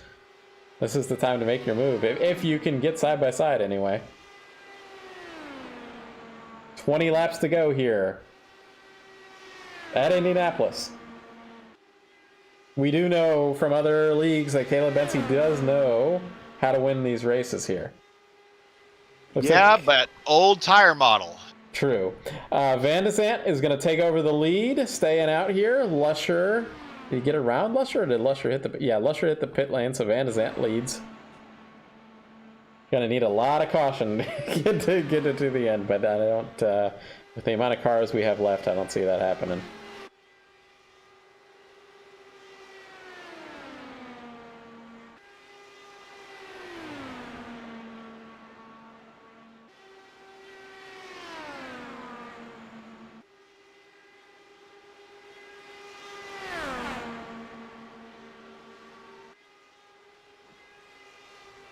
Well, while we run this live, I'm going to do one final commercial break here and get a shout out to our sponsors, just in case we have green. Although it looks like we have a move for the league here, and we're not going to be cutting away from that. He was stay on it. Yeah, stay right on it. I thought we might have had enough gap to do something, but no, we do not. So Caleb and Sanders up to second and third. Van de Zandt stays out. Harmon's moved up to the 5th position. He'll cycle through to 4th. It's all said and done. Really good run by him.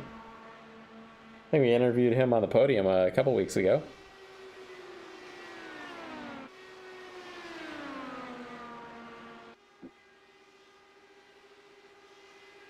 Yeah, a lot of defensive weaving. Now we're getting down to that hour where I think you're going to see a lot of the typical IndyCar IRL weave down the backstretch.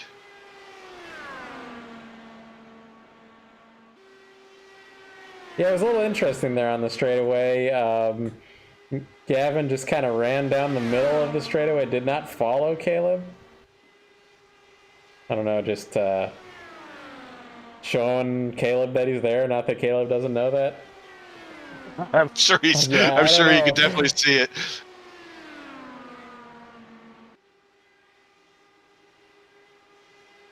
Right in the slipstream here. Oh, there was a slow car there. Was that Albee? I think Albee just decided to stay around. He's driving the road course right now. He's gonna park it.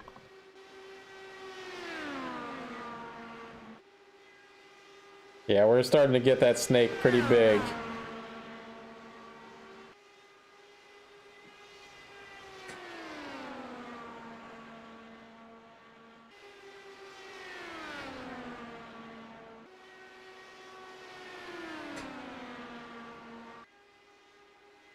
And Dakota's dropped back. almost, not quite 4 seconds, but a little bit less than 4 seconds now. And then another big gap back to Herman in fourth. Everybody has pit. Everybody can make it now. Yeah, we're good to go on fuel and tires. Now we'll just see if we get a late caution or not. Yeah, and bring everything back pretty tight. Do you have to go to commercial now? That might be a good time. I don't have to. I just thought we would do a shout out again for the Schaeffer's Cup. I guess I can read it. How about that? I'll just say Schaeffer's Oil. Check them out. They're designed for extreme performance. Schaeffer's racing lubricants reduce friction, wear, and heat season after season. Racers depend on Schaeffer's racing products to keep their cars always ready for the next race. Yeah, big gap back to fourth, and then a gap. Coogan's might be able to. He's 4/10 back from Herman. It's a bigger gap than the lead, though. We see Sanders, you know, like he gets these really good runs, but I wonder if he's just saving it for the end, or, you know, we've said that he kind of pulled off and didn't do any sort of crazy dive bomb, but as this race gets near to the end, he might throw caution to the wind.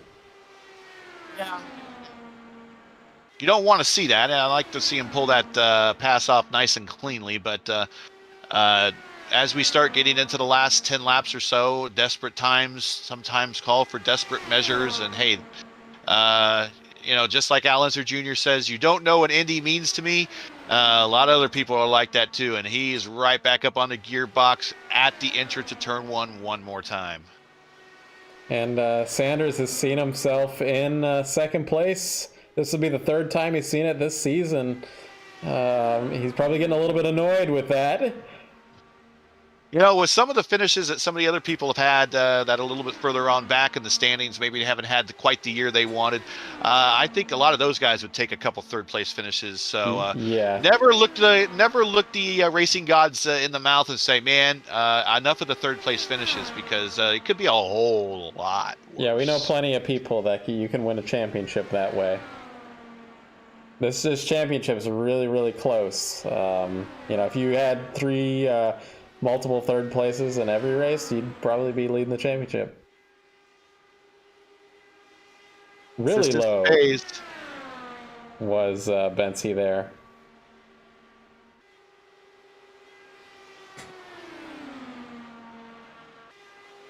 I can tell you at that Fontana race, I was in second place where Sanders was. I wasn't as close to the leader as him, but I was just happy to stay where I was.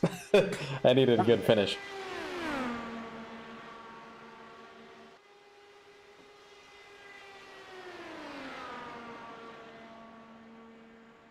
Trying to see if there's... Okay, so Blanton is pretty close with Barry, but not quite close enough.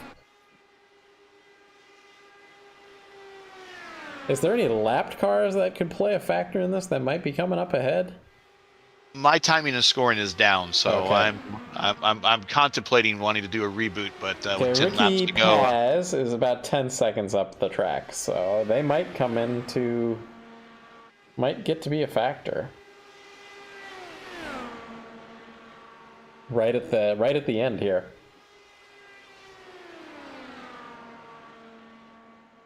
Which is certainly not what Caleb is wanting. No.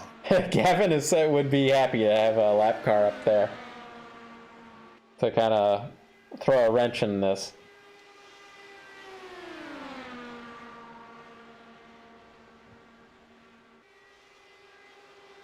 So you can see the power of two cars running together, because Dakota's back there in third running on his own, and he's dropped. It was 3 seconds when they came out of pit stops, but it's up to 4.8 seconds now. Yeah. So they're running comparative lap speeds now, but over the course of the last, 15 laps or so.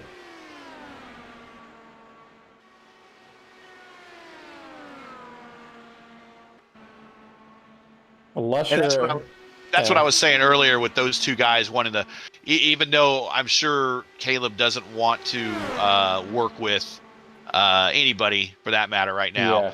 I would just be all over saying, look, just go, just go, and then we're within that 10-lap window where I would say, okay, gloves are off, let's go, me and you, and I would totally be fighting them out for it. So we had a side-by-side. Van de Zandt got around a Lusher, or it might have been Lusher was battling to get 9th from Alex, but I just got the end of it. But Alex is ahead in 9th now. Got a car on pit lane. Was that Wes Shear, or is... No, he's... Yes, he is on pit lane. I think he was maybe one of the last cars to pit for that fuel.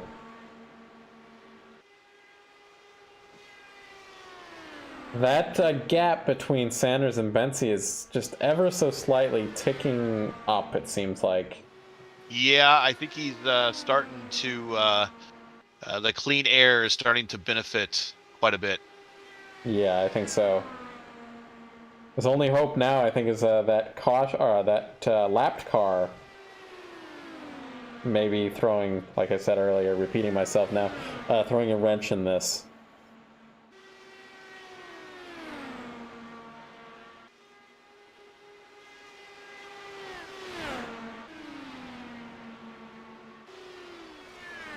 Back in about, there's a kind of a tight battle between like 6th, 7th, and 8th from Barry. But they're all kind of spread like kind of the same amount that, the leader is between all the other cars, but nobody can really quite make a move. And I know one thing, oh, we've got a yellow flag somehow. There it is. There it is. So we are not close to finish this under. We are not like close. A 2-lap shootout. Or yeah, like we are not close. So it's going to be, man. If it was just another lap or so, Kayla's probably like, man. Okay, so Ricky Paz loses it in the south short chute and did impact the inside wall and brought his car to a stop. So, how many cars do we have running? We've got 10 cars on the lead lap. If you're back and, if you're Van de Zandt, you're going to pit. Somebody, go to one of the leaders of the in-car. One of them is burning off fuel like mad. Let me see here. I think it's Caleb. Yeah, you won't need that much fuel to get to the end here. Yeah, let's see. I don't hear him right now. It's Sanders. Okay. So again, if you're new to watching IndyCar iRacing, this is a not a wise strategy, and it's one of those things that the game lets you get away with, and I don't think it should, but it's there nevertheless. And so if it's not against the rules. If it's not against the rules, then it's not against the rules. But they supposedly the latest build will penalize you if you get your engine too hot. But what he's doing is that he's got his clutch mapped on his pedals. He's got his clutch. He has a gear engaged, but he hasn't pulled the clutch so that the plates grab and that the car is now under power. The car is simply coasting under the disengaged clutch, and he revs the engine to help burn off additional fuel that is in the tank. So if you ever listen to, you've been part of a official race and you get caught behind a car and you hear, it sounds like a machine gun going off, that is what the driver ahead of times behind you is doing, is they're trying to burn off that extra bit of fuel. Yeah, that's what I was about to say, is add to that, is that I don't know if I'd do it. With this latest build with iRacing, the engine heat will reduce your RPMs, and it's not RPMs once that engine ECU goes hot. It's certainly earlier than that. We had a car getting the wave around Lucky Dog. So we're gonna have to see, is Sanders gonna have all that power that he thought he might have? And if he doesn't, hopefully he watches this replay, and then now he knows the answer on why.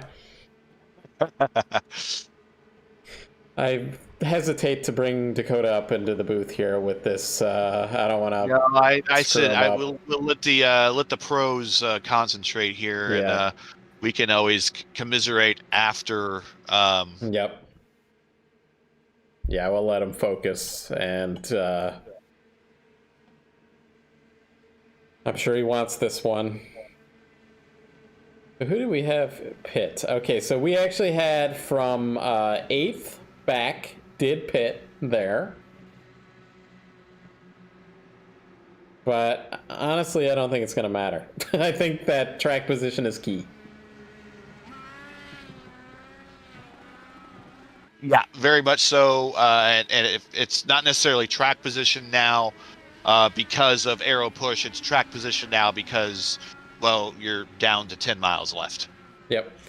Hey, one of the sponsors on Caleb Bensey's car, you can see it on the side pod if we're able to get up close, but it's Fawn and Fanny. That's a specialty boutique offering bath, body, and skincare products for special occasions and everyday routines. They're found in northern Ohio. I believe it's Stowe, Ohio. I guess we'll probably have Caleb talk about that when he's on the podium or something like that. We'll see. Don't want to jinx him here, though. In the great campaign of always looking for sponsors, I have someone that said that they would help me out to kind of help find sponsors, and they said, what type of target are you looking for? Target market are you looking for sponsors? And I'm like, this league that I help broadcast, there's a bath and body type, homemade bath bomb type business that I said, apparently you could advertise anything. And frankly, if anybody wants, if you make homemade perfumes or whatever, and you want to sponsor me, I'd be happy, more than thrilled to put your logo on the side of my car. Well, we have Game Company, Sunset Arctic here. We've got Gavin Sanders here is Fat Man Burritos, or Fat Boy Burritos, I believe is what it's called. Hayden Herman also in that. He's also sponsored by Fawn and Fanny here as well. And shout out to my sponsors, Roma Collectibles. You can find them on eBay. They have all types of Star Wars collectibles and what's not. You can order from them, and also Midwest Internet and Midwest Fiber Data Exchange. I could probably use some of their high-speed lines now after what happened today. Yeah. They sponsor me as well, so shout out to those guys, and thanks for sponsoring and being part of my campaign to try to bring a win home for somebody. That's right. Well, we're about to go back to green here. Going to have a shootout here. 2-lap shootout. Shootout on the west side of Indy. Pow! Get the camera set up here. You're going to see Caleb bring us back to green. Top 10 cars. There he goes. Here. There he goes. They were really packed close together. Caleb get a good start.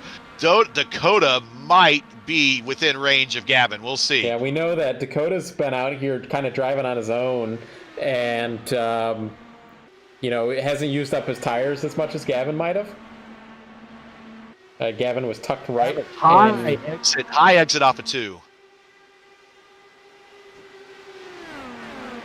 Dakota is there. Outside turn 3. High line. Whoa, it looked like keeps his foot in it, and he pulls it off. Dakota up to P2. Turn 4. Getting the white flag this time around, I think. Yes, that's correct. Bensey's going to take the white flag. Will Dakota DeMade have anything for him? Well, we're about to find out. He's there. Turn 1 into the south chute. Can he get closer? There's quite a bit of distance, but he's got 3 more turns to go, 2 more turns to go now. On the 5/8 of the mile backstretch, he's going to get a little bit closer with the draft. He's probably pushing that pedal as far to the floor as go. He's there. He's right there in turn 3. Can he pull it off into the door chute? Through turn 4, he's about a 10th second of back. Can he get the slipstream onto the front straightaway? I don't think he's going to do it, but hell of a run. Way to go. Congrats to Caleb on the victory. And the Indianapolis 300, Dakota DeMade second. Gavin Sanders rounds up third. Good run by him. Hayden Herman in fourth. Dylan Blanton's going to wind up in 5th. Michael Berry in 6th. Looks like Alex Van de Zandt got around Shane Coogan, who had... Alex had the new tires. Shane had the old ones. So he did get around him. But again, you can see that tires... it was track position once again, as Alex, with those fresh tires, only able to get around one car.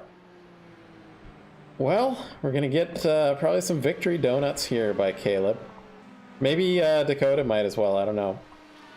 Dakota is heading to the pits, so he's like, man, I've done my 300 miles. I'm ready to pull her in and go get myself some type of beverage.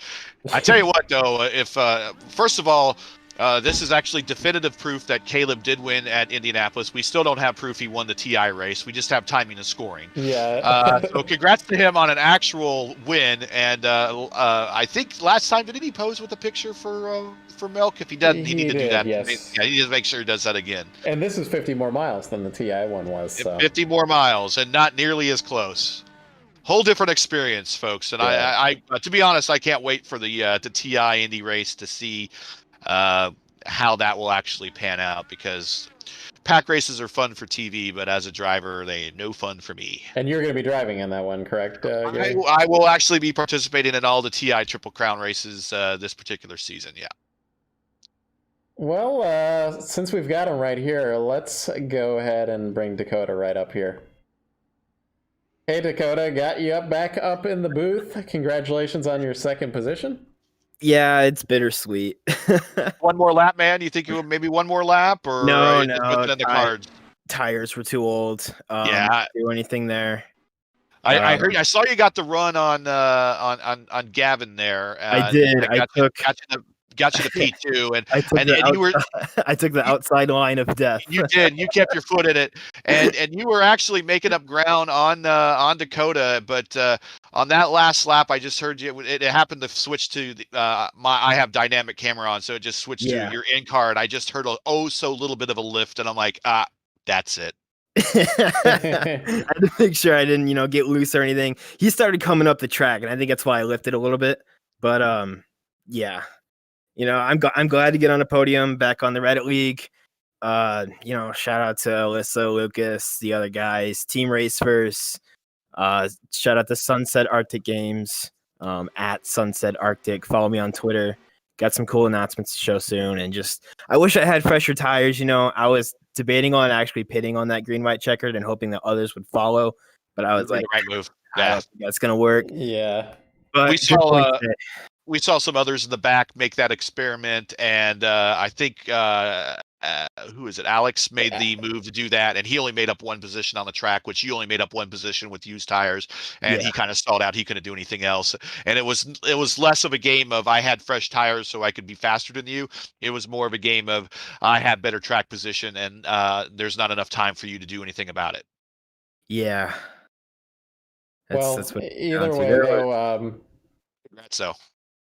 I did see that you tried to do like kind of a undercut at one point, but it didn't quite work out for you. It looked like. I think I played pit road entry a little bit too safe. Okay.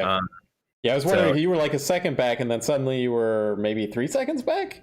Yeah. It seemed like when those two cars got together in a pair, they just took off. Yeah, they were really fast together. Yeah. I certainly noticed that as well. Well, really good run. You already did a shout out to your sponsors. We've got your awesome car on the broadcast here right now. Shout out to Dave Stedman. He made that paint, the base paint for it, and I modified it a bit. But yeah, great paint. I love it. Yep. Well, we'll get some pictures of you out in the on the Twitterverse here later tomorrow. Yeah, sounds good. All right. Well, have a good night there. I know you got work in the morning, and at least you can sleep well tonight. How am I supposed to sleep after finishing second? Yeah, it's going to be at least an hour and a half. Yeah. All right. Well, I'm going to get Caleb up here. So, all right. Take care, guys. Talk to you. Hey, Caleb. Congratulations. Yeah, thank you, man. What a race. Yeah, you were at the front most of the race, but Gavin did get you in one round of pit stops, and you had to get it back. Hold him off. Yeah, that was an interesting race. Obviously, dirty air was definitely a problem. So a lot of mirror driving, trying to study where they were at and take their line away, take their air away, and yeah, lost his lead there a couple of times to Dakota and Gavin, but was able to get it back and hold on at the end. So yeah, it might have been Dylan as well that took the lead at one point as well. Yeah, actually, I think it was. Yeah, yeah, that's right. Yep. Well, really good run. You got anything, Gary? We noticed that and Dakota was talking when we had him did a real mid-race interview with him where we're saying that the two cars could obviously do much better than three cars. The third car was just simply in too much dirty air to really maintain pace with the two cars. Did the thought ever cross your mind while running with Gavin as you in 1-2? I know you were doing some of the snaking a bit, but just finally just saying, hey, look, I'm going to work with you. We're just going to try to pull away from second or some third and fourth and decide this amongst ourselves, or was there just simply no way I'm going to work with second place? I thought about it, but yeah, I just the track position was too big. You could get runs on people. It was just making the pass that was tough. So yeah, just trying to snake, break the draft, not let him get close enough, which he did a few times, but he backed off because I think he knew that he just wasn't far enough along to actually make that pass. Yeah, but, we kind of saw him on the straightaways. Just he really had good runs, but it would just kind of back off a little bit. Yeah, because I think, I mean, if you ran the outside, which is a little counterintuitive from real life, the guy on the inside, especially if you're not ahead of them, is pretty much at a disadvantage there. So you had to be at least side by side or past going into turn 1 or turn 3 to have a legit shot making that move. So yeah, it was a tricky race though. For some reason, even in clean air, the rear of the car was all over the place, especially in turn 4. So I don't know if there was a headwind there or what it was, but that almost caught me out a few times, even just by myself. Interesting. Well, number 1 car achieves victory here at Indianapolis, and as Gary said, no question on this one. Yeah, you proof you won this time. We got you on video actually crossing the line. There you go. And I was expecting something to go wrong, like Michigan lead most of the race, and then that at the end, which was questionable, I guess. But well, there weren't enough cars left to really cause too much of an issue, I suppose. But a lot of attrition out there tonight. Really surprised by it. I mean, thankfully, I could say I wasn't really in a lot of dirty air, but in practice and stuff, it was so easy to just get caught out a little bit and go into the wall or lose it coming off a 4 or something like that. So, yeah, I could definitely understand where that came from, but glad to stay ahead of all that. Well, Gary mentioned that you drank some milk after the TI race. That was 250 miles. Enjoy your glass of milk here for the Indianapolis 300. Definitely will. Yeah. Thank you. Anybody else you want to shout out? Fawn and Fanny, something like that. Yeah, obviously you guys and Race First put on some great podcasts and helped me out and stuff. And also, Fawn and Fanny, you can check them out online actually, as well as if you're in the Northeast Ohio area, check them out. But yeah, I know I mentioned a few times, but they make some great products. You can make your own products as well for custom body care stuff. And want to thank family and friends who are watching like usual. So yeah, definitely glad to get another win here. It was a big one. And this one's worth a little bit more, not quite double points, but I think it's 1.5 times points. Just makes it a little bit better. That's right. Well, you're going into Iowa next week. I almost said Ohio, but Iowa. Any thoughts on that one? Not one of my favorite tracks. It's it's a fun track to race, but you need to get a little bit of hang of it, especially with a new tire model. I mean, we did the one elite race and it didn't go that well, so that's right. Hoping to have a second shot at that and improve on that last outing. So we'll see. All right. Well, you take care of yourself. You earned this one, and we'll see you. Actually, I might see you on Friday, but I think so. But we'll see you here back in the broadcast booth or in the broadcast next Wednesday night. I hope so. Thank you, guys. Yeah. Thanks. All right, we'll bring up Gavin. He's been waiting diligently. Hey, Gavin, got you up in the booth. This is Matt and Gary. You were waiting diligently down there. Hey, guys. How's it going? Good. How about you? Third place, maybe not what you wanted, but take us through your race. I definitely kind of started off in the back, just trying to get my feet. Indy's not my track for sure. Um, and then made up a lot of spots. It was such a with all the dirty air and everything, it was really hard to pass on track. You had to be super committed. So made most of my passes on pit road, and then managed to just kind of hold on from there. But once it got down to it, it was just by the end of the race, Dakota and Caleb had way more car left than I did. So it was may not have been optimal, but definitely satisfied and managed to finish an oval race. So that's good. That's good. It's I can talk myself that oval races are not always kind to me either. So a lot of times you get involved in something that's not even your own fault. So more so than you get involved on a road course. But you did have that bad luck last week battling Alex. You want to talk anything about that either? We never got to talk to you about that. Yeah, I mean, it was pretty frustrating, but it's just all the net code, right? Yeah, because I literally, yeah, it was pretty bad. And the next day I went into an official race and had pretty much the exact same net code. So it was just kind of bad luck, I guess. I was wondering if that played any effect into like whether you were going to make a move on Caleb. It maybe wasn't quite there anyway, but I was thinking he might just be happy with the second place at this point, and yeah. Yeah, I think I just need to focus more on salvaging what I can from the oval races rather than going crazy with it, which was kind of what the strategy was there for the end. But yeah, I'm pretty proud that for once, I managed to do a race at Indy and not understeer into the wall. So first time for everything, I guess. And yeah, it was a solid night, that's for sure. As they say, to finish first you must finish. So one step at a time. Yeah, we're getting there. We're halfway there. Hey, any friends, family, sponsors you want to give a shout out to? Tell us about your livery this week too. So for my livery, I got confused. I'm not gonna lie, and thought that it was the paint scheme week was Indy, not Iowa. So kind of went a bit all out, and by the time I got to figuring out that it wasn't the paint scheme week, I already had this paint scheme made up. So we went for full patriotic, even though I'm Canadian.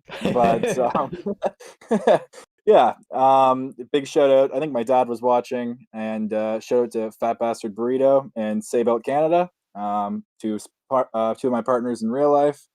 Yeah. Well, you put on a good show for us, so we appreciate that. And next week we'll be at Iowa. Any thoughts about there? Definitely have a good paint scheme for Iowa, I'd say. But I technically don't even own the track right now, so we'll have to see how that goes. Yeah, and again, even Caleb was saying it. This new tire model on the short ovals, I guess you haven't driven it before, but it's completely different. So everybody's going to be coming in with a new experience here. So you're going to be just as equal as everybody else.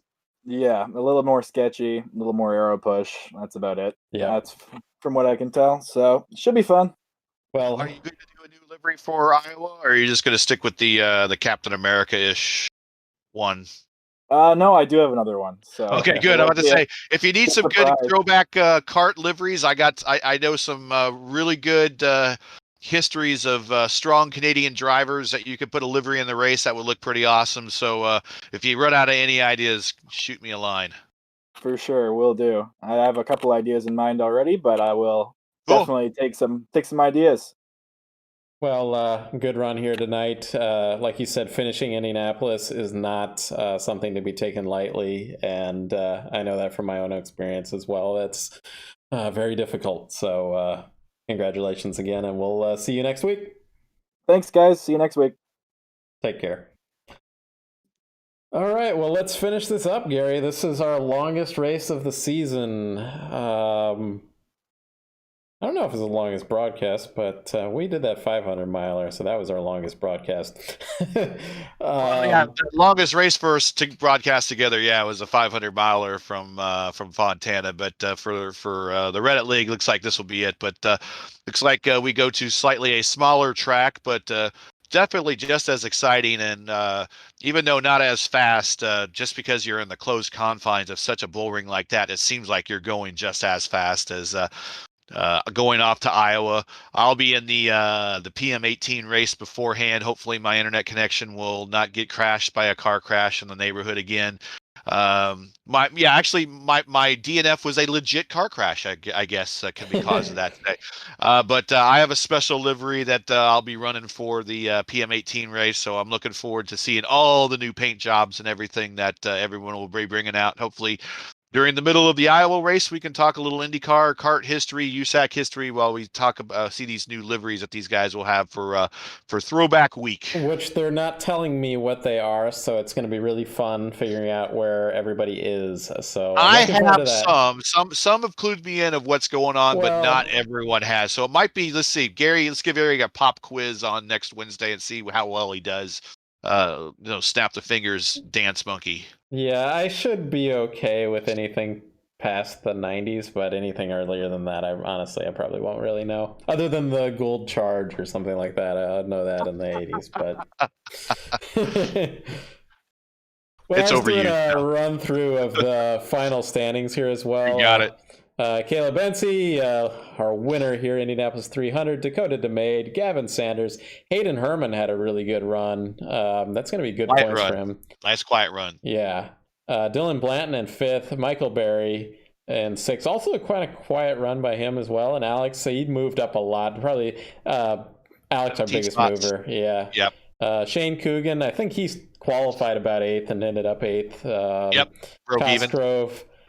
Nash in 10th, Neil Lusher, West Shear, Ricky Paz. He moved up a lot though too, because he was like 26th or something like that. And he was in 13th. But unfortunately, he did not finish. He had to disconnect early, and then coming in behind him, still fighting our IndyCar 2 guy, Christopher Albee. Finished 14th, still running, but 15 laps down. So, was unable to make up that 8 extra laps to pass Ricky, but he was still running at the end. So we at least give him credit for that. Yep. And then Craig Forsyth in 15th. It looks a little bit messed up. It was Tyler Coogan in 16th. Isidro in 17th. John Freeze, we talked to him earlier, in 18th. Connor Baldwin in 19th, Ryan Lewis in 20th. Garrison Hogan, I don't know what happened to him. He was our Homestead winner. So really good oval driver in Hogan there. Lewis Woodall, we saw his accident where he pushed out on the second corner. Elliot Borg in 23rd. 24th was Drew White. Cole Stranahan. 25th, Angelo Espo in 26th. Jeff Clark, our top turbo runner that opted to run this race in 27th. And don't know what John DeMatteo was, but he was in 29th. I don't think he ever qualified or started the race. So that's it for us here tonight. We'll be back here at Iowa. I don't know how many laps we're running at Iowa, but it'll be probably quite a bit, being that it's a short oval. But it'll go by quick. It's a blazingly fast track, and even I was in a truck race there last night, and even in a truck race, they go by off at a pretty rapid clip there. But I just want to say Happy New Year to everybody. Get back to work. I know it's that week that everyone goes back to work this week, and if you're dragging, I know I'm dragging, so I feel your pain. But Happy New Year. I hope everyone's happy and healthy out there. Just shout out to my sponsors again, Midwest Internet and Fiber Data Exchange, as well as Roma Collectibles. Find Roma Collectibles on eBay.